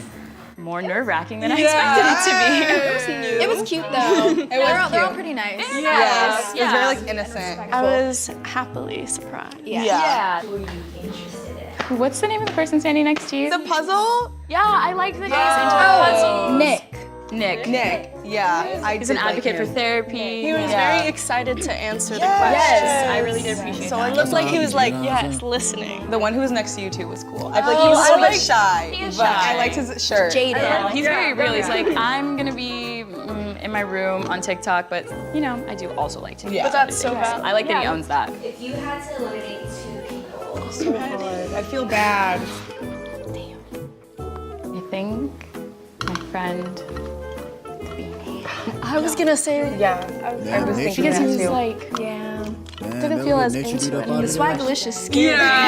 Swagalicious scared me a Like little when bit. you have other people saying like motivated and passionate. And then the Damn, therapy that's tough. question. Everybody needs therapy. Yeah. yeah. Okay. Nicholas. No, but he was so sweet. I mean, you can't say everybody needs therapy. It depends on like an outlet to express yourself. If you're saying like that type of therapy, I mean, I guess, but like everybody don't need everything to be the same. Like some people just don't do therapy and they completely fine for the rest of their life. In fact, they're happy their entire life because they don't. Some people don't need to. Some people like they keep shit and then it'll never be addressed in their life, bro. And they'll be completely fine with that. Like not everybody. I wouldn't say everybody. Everybody doesn't need therapy, bro.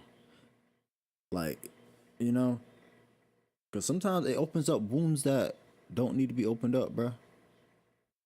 And that can't be open up a wound that cannot be patched back up, bro. Sometimes it don't need to be. But yeah, some people find great their entire life without therapy. So I wouldn't say everybody needs therapy, you know? I don't know about that.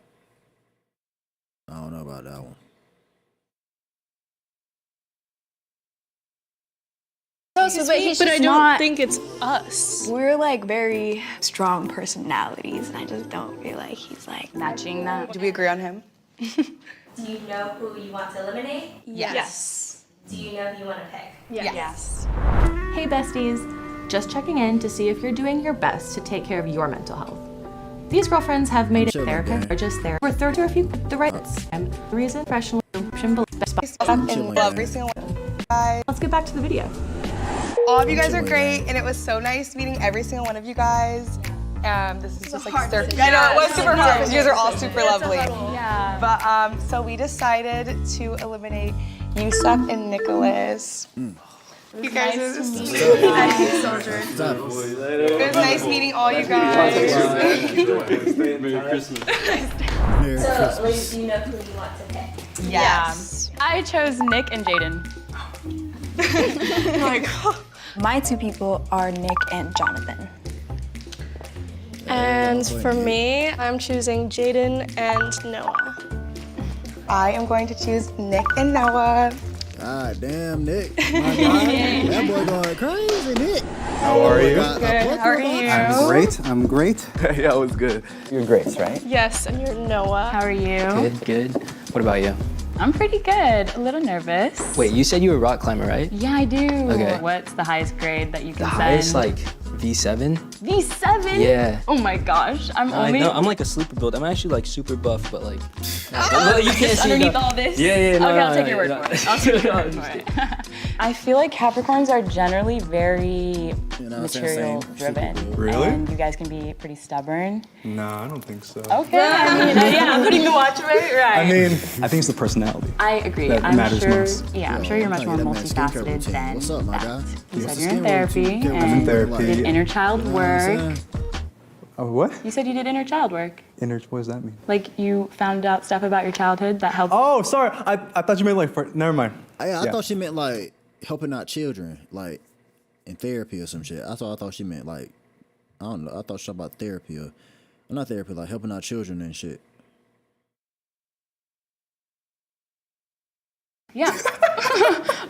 Wait, what do you do besides climbing for fun? I like to do yoga. I like to journal, fashion stuff, thrifting. Journaling is cool. I started doing that. It's like super like, I guess therapeutic. Yeah, it is. But I'd be talking crazy about people in there. Yeah, like it's crazy. You should. That's that's the place where it's appropriate to do that. You're like, and he said this about me today. That's what I do too. Yeah, no, like, oh man, I probably won't have any friends after that. No, I'm just kidding. they won't read your journal. It's okay. Love your hat. It's super cute. Man, I appreciate it. I love your tattoos. Thank They're you. awesome. So what made you choose me? I'm curious. Oh, you're curious. Oh, Yeah. God. I just really like your energy. And you look fly and you look so Thank you. clean. Appreciate it. I So like do your you. shoes. Love the jewelry. Thank you. I love your jewelry. I was literally just talking about your rings. Really? Like your rings are God, dope. thank you. Appreciate it. What do you like to do for fun? You said music.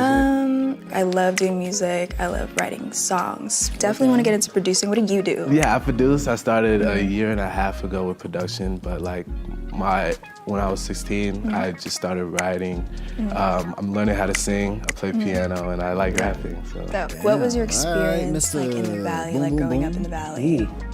Honestly, the one word that comes to mind is boring. Because I feel no. Okay, because I don't. wanna talk Explain. about that. Okay, it's because everything's the same. Everything. Okay. One does their same routine. So if I felt like if I was in that little community, then I would just be like typed in this bubble. Right. And you don't want to be boxed in. Yeah, because you left the Bay. Yes, I also do not like to be boxed in. Right? Exactly. So you get what I mean. I understand, yeah. Okay, who are your favorite artists? Like, give me 3. I definitely put Frank Ocean because I love Frank Ocean. Yes. Yeah. Yes. Yeah, that's the way. Definitely, that's number 1. I love Kendrick. Kendrick? I don't know, I like Tyler. There's so many. There's Okay, so many no, right now. Tyler's Yeah. good too. No, there's a lot of artists. Yeah. 3 is very not. You're a Twitch streamer? I am a Twitch streamer. What yeah. kind of games are you into? Currently, it's probably Overwatch, Valorant. First-person shooter. Yeah, first-person shooters. Are you like connected to that in any way, like Twitch streaming? I'm or? actually a game design major. Oh, so very cool. Okay. Right now, I'm more into indie games. Okay.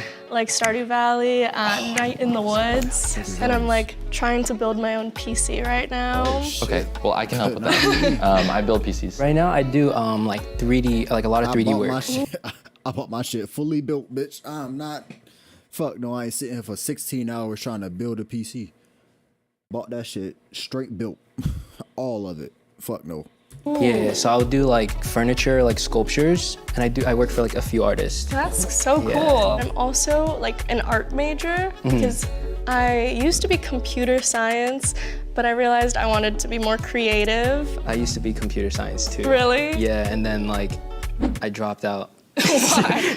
No, I dropped out and I wanted to do like creative stuff. No, So yeah. that's so valid. They tried Uh-huh. to make me a math major. No, no math. I have a question for you, actually. Okay. Okay, so when it comes to yourself, right? What is your favorite thing about yourself? Emotionally, I think I'm really like adaptive. I can relate to other people really well. Like if you're empathy. high energy, I'll be high energy. Okay. If you're a little low, I'll be the high energy Keep you for up. you. Yeah. Exactly. Cool. I think I'm like a little awkward, but like charming. I agree. I love your watch. I love your Thank you. I jewelry. love your jewelry. Thank you. No, I'm not the biggest fan of dual tone like silver and gold, but you pull it off. Thank you. You're changing my mind. A lot of people aren't. I but think you I'm know just what? scared. I'm scared to like try it. So yeah, Frank Ocean, Clara's. God damn, bitch. Got a big ass crystal on her motherfucking neck, boy. That bitch gleaming. God, what that bitch is, boy? What that is? God, that bitch got this whole diamond out there. Like, God damn. Big. Yeah, Clara's sick. I listen to The Strokes. I like a lot Oh, of The Strokes. alt rock. I actually just watched a really good documentary about Really? The Strokes called Meet Me in the Bathroom. Oh, yes, yeah, I've seen that one. That Yeah, was really Julian good. Casablancas is so cool. I'm originally from New York, so I like kind of moved around. Move there You so should bad. move to I want New to move to York. Manhattan so bad. Oh my gosh. That's like my dream. In Have my you been 20s, I've been there every single time. It gets better and better. Yeah. So I want to officially like. Never been past North Have you Carolina. felt like people are faker in here? I feel like I've been really blessed to be able to be surrounded by people. By good people. Yeah, by good people. Do you miss the Portland weather at all?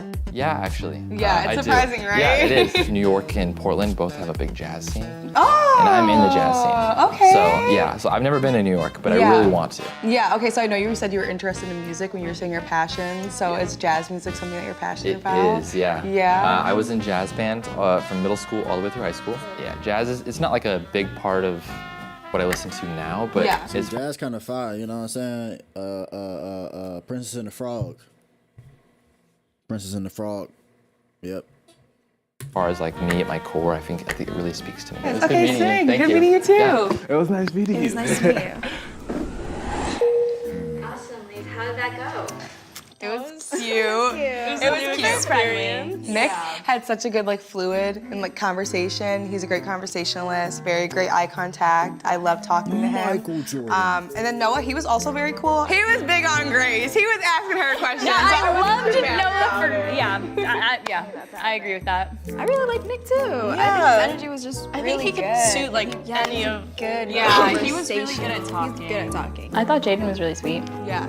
Yeah. A little nervous. He was a little Yeah. nervous, But but he started talking ballooned it up with when you. I know. Started Okay. talking it up with you. He was charming. Is this an easy decision? Oh yeah. Yeah. Okay.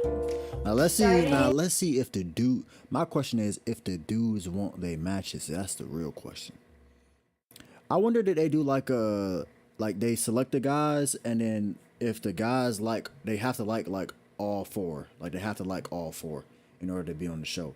I feel like if you get chosen and you don't like one, then it's like kind of awkward. Cause like, bitch, I don't want you. Like, fuck, I want the other one. You know. So it's like, hopefully it's like where they choose 6 people, but they have to like all of the girls automatically. You know what I'm saying? They have to like the girls to be on it. So I don't know, cause that'd be tough if somebody got chosen they did not like that bitch. But we'll see. We'll see. We'll see. With Grace, can you share why you picked this person and then say the name? So I picked this person because I can see myself relating more and more with them. And so I chose Noah. I picked this person because I feel like they had great personality, great confidence, and a really good conversationalist. So I chose Nick. I wrote Nicky Poo. So. I chose this person because I really like their that's tough. energy. They're Hold on. Let's see. super confident, and I think we had a fun conversation. And I chose Nick also. Damn. Fuck. Black King. Black King. Black King. You will always be on top in my heart. Okay? You will always be number 1. Okay? Remember that. Fuck.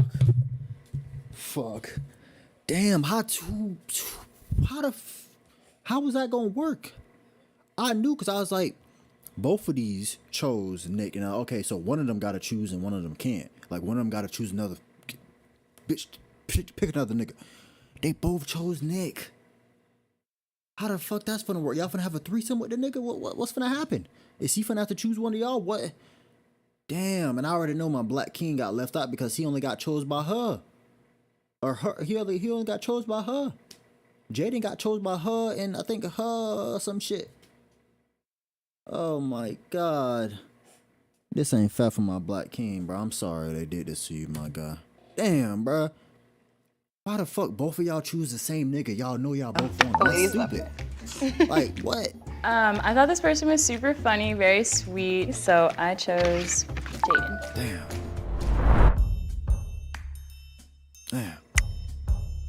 That's tough, my guy. Just walk off stage.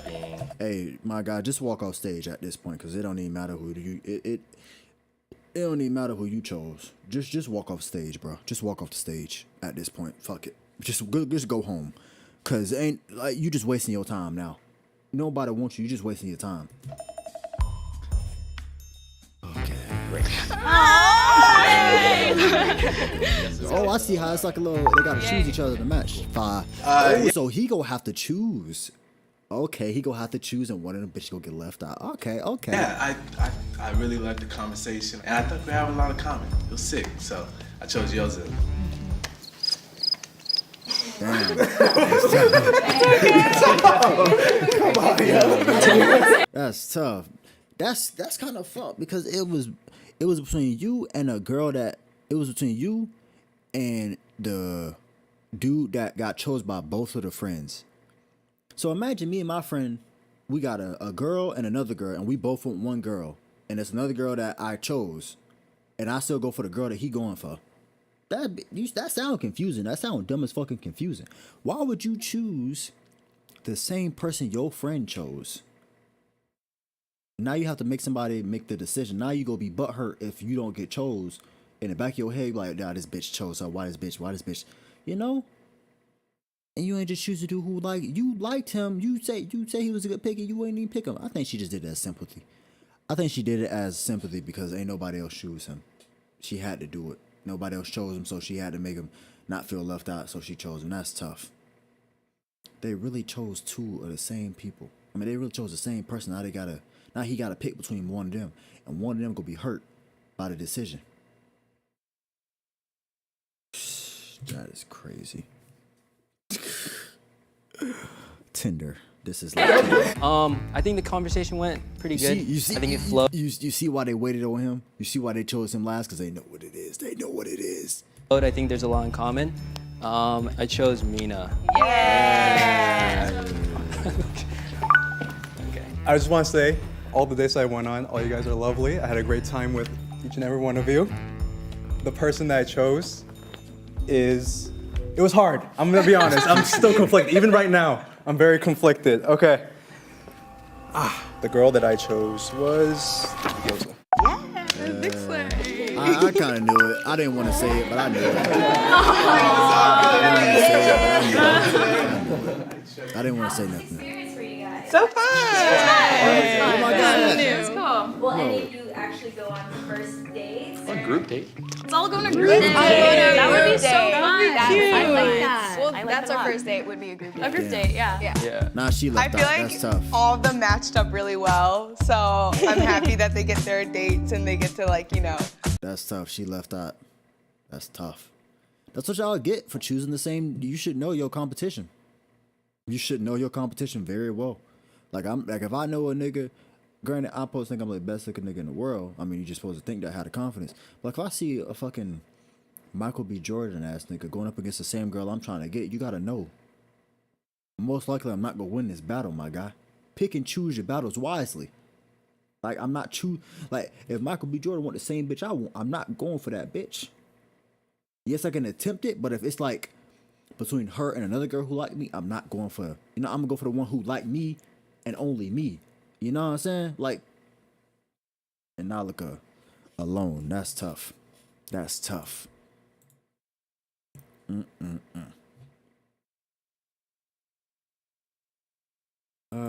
The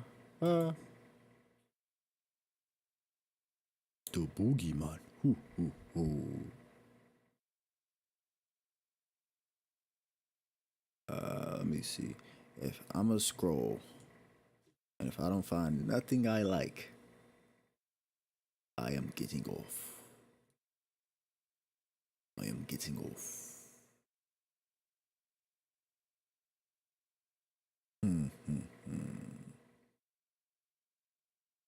I am not seeing anything. Oh yeah, I had some shit on my other shit. Hold on, actually. Oh yeah, I wanted to Mikey Williams video. I forgot about that one. And then it was okay, yep. So I remember it was this one, and then it was the other one. It was this one, and then Ryan Garcia versus and it said wouldn't be close. I see now I watched this video a while back. I watched this video a while back. I remember he said, I think he said Davis was going to win. I think he said Davis was going to win. So we go see. I think he said Davis was going to win. I feel like I remember that, but let's see. One of the most famous high school basketball players was just arrested for assault with a deadly weapon. Yeah. This is Mikey Williams. He's very good at basketball and has been for such a long time, and has gotten so famous on social media that Puma gave him a sneaker deal at the age of 17. Now, as a basketball recruit, Mikey missed the McDonald's All-American game. He's now down to a 4-star. He's currently committed to go to Memphis. But yesterday, he was arrested for 5 charges of assault with a deadly weapon. Now, according to this report from the San Diego County Sheriff's Department, this is allegedly what happened. There was an argument in a house. A group of about 5 guests was asked to leave. They got into a car. As the car was driving away, shots were fired, and the car was hit, but no one was hurt. Mikey Williams is alleged to be the one who shot at the car. He's out on bail, but each one of those counts has a minimum of 6 months. God, that's 2.5 years, man. I don't even think that there's going to be anyone who was even interested in the idea of even, having them on the team. Like, shooting a deadly weapon is like crazy. Like, no, but it's all alleged. Alleged. Buckner is giving me Iverson vibes. Fair, it could, fair. Yeah, very much so fair. But to even be around that type of environment. Activity. Even if he was around that activity, I just refuse to believe the people around him will allow him to be the one to shoot it. Something was probably shot. It's all alleged, but him to be the nigga to shoot it is insane. Because if you're in a friend group and this is that guy, bro, everybody's seen Mikey play. If not on TikTok, on IG, or on YouTube, his hoop mixtapes have Especially millions the people around him. Yes, they know who he is. Bro, you cannot let him take the fall for that or do something that stupid. Do you think somebody else should just take the charge for it? I think it's so egregiously dumb. I would be genuinely perplexed if he was the one who did it. I would be very surprised and perplexed. It would be an S tier bad decision. Let's say he did do it. You think somebody 100%. You think somebody else should take charge? 1,000,000%. One nigga somebody gonna take that case for him. 2.5 years. If he takes it, that's a minimum. Bro, if he takes it, his career is like. No, I get that. Because you remember when Iverson got sentenced to 15 years. No, for sure. He got pardoned. Yes. And Georgetown gave him a lucky break. Yes. Those are very uncommon scenarios. I know, very uncommon. Very uncommon scenarios. And in that case, it sure did look like the evidence was pointing to Iverson was being framed. Yes. In this instance, we don't know all the details. The reports, what it looks like, from what we've seen so far, some shots were fired at a vehicle that was driving away. Yeah, so you can't argue self-defense if the vehicle was driving away, and they're saying he's the one who shot it. That's plus, I'm trying to understand how far away, because how you see who drive, how you seen who was firing the shots? Like, how you know it was Mikey? If y'all was driving that way, how you know, oh, hey, that's Mikey over there, he's shooting. Like, how y'all know? Bad decision. No, it is. It's so bad of a decision, I refuse to believe he's dumb enough to do that. I genuinely. But let's say he did it. Someone has to take the fall. Somebody got to take the fall. Somebody got to. Would you take the fall? If my friend was like 5-star? Yes. 100%. Because you got to think. You would take the charge. Yeah, take that case, in an boy. environment. Yes, sir. First of all, real stepper Asian in the building. Okay. Real stepper in the building. 2 years. I could probably do 2 years for somebody. 2.5. I gotta get a big bag when I get out that bitch though. But I can do 2 years for a nigga. You gotta sign a contract to have my shit ready for me when I get out that shit. You know what I'm saying? In California and they have a gun. You're already done. So you're already committing. You're in a zone at that point. If they already have made bad decisions leading up to that moment. Yes. Feel me? For having a gun in California and firing it, thinking that you will be able to argue self-defense. You're not. It's not Florida, nigga. Even in Florida, that's a tough. I was about to say, Florida. even anywhere where somebody's driving away and that's what you're doing is going to be kind of tough for you, my boy. He was released on $50,000 bond, which is also kind of interesting. But no, because he already had a deal with Puma and stuff like that. And he's 17. He's 17, right? Yeah. Look, man, I don't know. 17? A part of me feels like I value my life enough to not be around that type of environment. So that's A. B, I don't know if I would take the charge for somebody. I'm just keeping 1,000. I don't think I would take the charge. Bro, if you were a 5-star NFL recruit, you was gonna be the O-lineman, number 5 overall draft pick. You taking the charge? And I know we're carrying illegal weapons on us, knowing it could compromise everything you've worked your life for. Yes. One of the niggas in the group, 100%. No. But you in the group though. Yes. One day I wilded out. I was like, you taking the charge? It depends how dumb you were being. Oh, see? No, hold on. See? No. Because if it was just a confrontation and guns had to fly, then yes. But if you went out your way to shoot somebody, I was bugging that day. Okay, then I'm not gonna lie. We would have to have a conversation, bro. Exactly. We would have to have a conversation. I need to know the full details before I throw my life away for some shit that you did, boy. I just need to know. People say he was better than me at my age. I was considered top 2 player in the state of California. He had offers from USC, Arizona, and all that stuff. Everybody in the country recruiting me. But the influences around him is what stopped him from proceeding to the next level. I got into the whole gang aspect and ended up getting locked up and did 10 months. Made some mistakes in my life, you know what I mean? I've been through some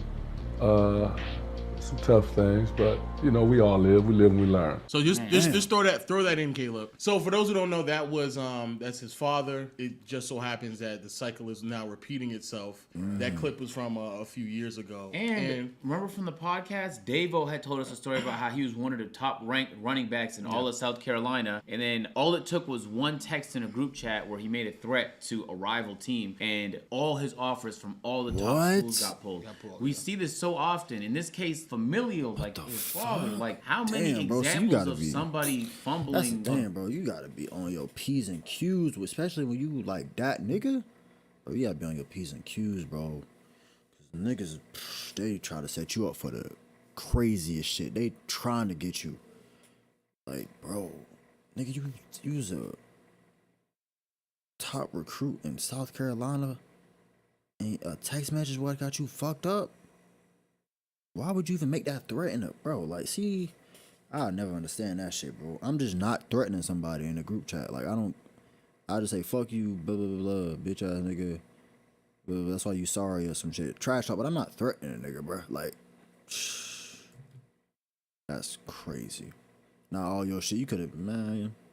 A very important bag. That's like an easy and it depends, right? There's some environments like DeMar DeRozan when he grew up in Compton, you can't even avoid it. So in that case, there's gonna be some level of gang activity or affiliation, and that's just the reality of the community that he lived in. But once he moved out of there, he wasn't toting guns or gang banging, or he made his millions. Nigga's gonna be a Hall of Fame athlete is because he chose to focus on his way out. And as a result, everybody around him got a chance to win too. His family, his friends, all of that. Hall of Fame athlete, maybe. Millions of dollars. When you have an opportunity this, you pushing Hall of Fame with DeMar DeRozan. No, maybe for the Toronto Raptors Hall of Fame, but NBA Hall of Fame, questionable.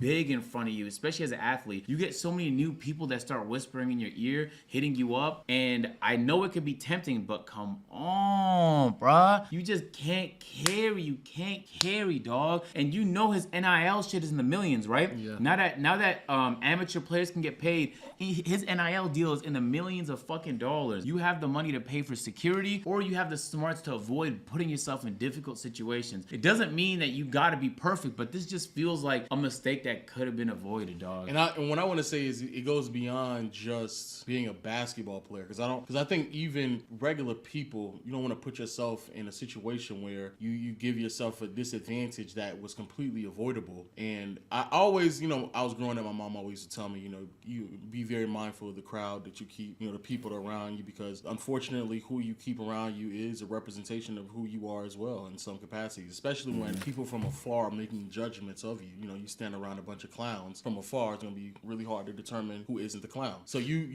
that's what mom used to tell me. And at the time when I was growing up, I didn't really understand it, but as I continue to grow and I continue to put myself in situations where I had way more to lose than I did when I was growing up, I had way more understanding and complexities behind it. The problem here with this young gentleman is that too many instances of people attempting to explain to him not to do this. He has way more things to lose, and just putting himself on the right path where there's so many different resources to put him in the proper position, and yet it's still just squandered away. Yeah, it's such a dumb situation to put yourself in. It's an S tier bad decision. It's a way to do it, but the thing is, niggas don't want to look pussy, bro. That's the thing, though. In 2023, you can't look pussy, bro. So you can't even fix the issue peacefully or diplomatically, because niggas gonna say, damn, you just let him press you, damn, you just let him do that, damn, you just let him swing it, damn, and you have to instigate, you have to do more, bro. That's just the way it is. And bro, it's a bad decision to have a gun in California. It's a bad decision to use a gun recklessly in California. It's definitely an objectively bad decision to shoot in the direction of someone. Fuck the law for a second, but because you could have killed somebody. All of those are really, really, really bad decisions. We also learned about the Tory Lane situation, where you can just threaten somebody with a gun, or you don't even have to pull the trigger. You just threaten somebody, they can throw your ass in jail, bro. So like, bro, he's cooked, bro. Yeah, he's cooked. Well, Tory also shot it. But but from what I understood, they were saying like, no, in California, bro, you pull a gun and you start waving at somebody with threats, you're cooked. You can't point at nobody. You're finished, bro. And this man clearly pointing it, or someone clearly pointed it at the car, because we see the bullet hole. So yeah, somebody. I'm hoping there's like a great resolution to all this. Where will be jail time. Niggas in California, bro. Let's just keep it. I'm gonna keep it a beam with y'all. Somebody going to jail. Yeah, most likely. Somebody going to jail, bro. There's no other way around it. Somebody going to jail. But they gotta prove that beyond a reasonable doubt. So that's gonna be the difficult part. Anyway, point is, but we know the nigga make bad decisions. There's a lot we don't know. I'm really hoping for a peaceful resolution, bro, because I hate to see people fumble something that hasn't even matured yet. Like, your career hasn't even made millions yet, nigga. Like, yo, how long? I know Mikey was for like 4 years. Like, this nigga's been making mixtapes forever now. Yeah, like, the bro. internet's known him for so long. To see it not become something beautiful the way we see with Lonzo would be a shame. So I'm really hoping there's a peaceful resolution. But this does feel like a whole bunch of bad decisions back to back to back to back to back. That crazy this video right here too. But yeah, bro. I think there's a really big difference between Ryan Garcia and Gervonta Davis. At the time of this recording, July 17th, 2022, Ryan Garcia just pulled off his 19th KO and 23rd win overall. He did this in the 6th round against Javier Fortuna when he knocked him out with his signature left hook. And what seems like tradition at this point, Ryan Garcia would call out Gervonta Davis in the post-fight interview. But I will fight Tank next. If Tank wants that at 140, I'm gonna record all the negotiations so you guys don't make no headlines saying I'm ducking. If he want it, let's get it. It feels like it's been years that this fight has been hyped, but never been close to fruition. Over a year and a half ago, Ryan Garcia went on to the Mike Tyson podcast, called out Gervonta Davis, and even FaceTimed Gervonta Davis, but literally nothing came out of this. I love you. This nigga talking mad shit over here, Tank. Look at this nigga, Tank. 2 rounds, baby, 2 rounds. You can find several YouTube videos by very popular boxing channels discussing a potential super fight between the two. It would be an understatement to say that this fight hasn't been heavily anticipated by many fans alike. But unlike most anticipated super fights, would this fight even be competitive? Would this fight even be close? What I'm trying to say is that there is a big difference between Ryan Garcia and Gervonta Davis, and I think the difference is so big that this fight would not even be close. This is why Gervonta Davis is levels above Ryan Garcia. So first, let's go over some basic stats. Ryan Garcia stands at 5'10" with a 70-inch reach and has a record of 23-0 with 19 KOs, making that around an 83% knockout rate. Gervonta Davis, on the other hand, stands at 5'5" with a 60. Same height as me. Okay. But yep. Okay.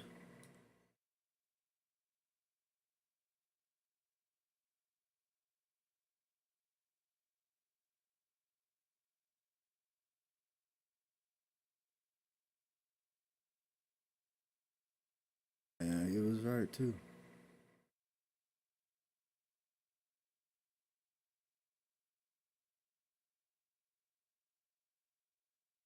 Fire.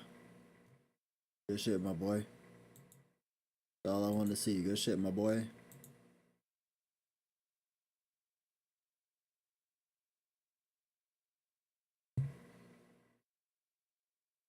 All I needed to see. But yeah, I think that's it for all the videos. I just want to see what he chose, which he chose. You know what I'm saying? How can I choose now? They lose like.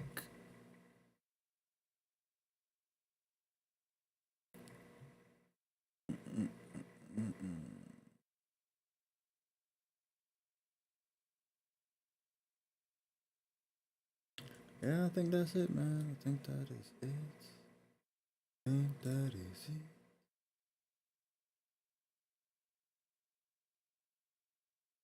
Oh, I could watch this. We'll say this for another day.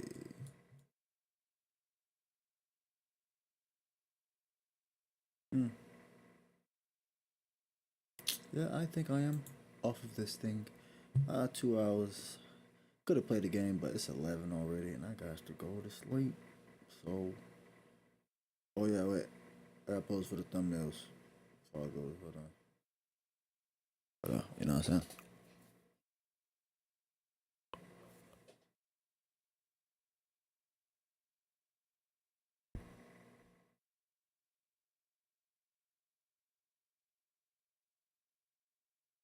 What else?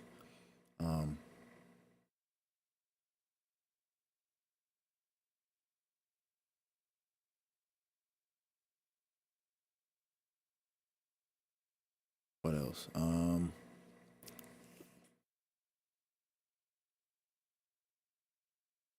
right. All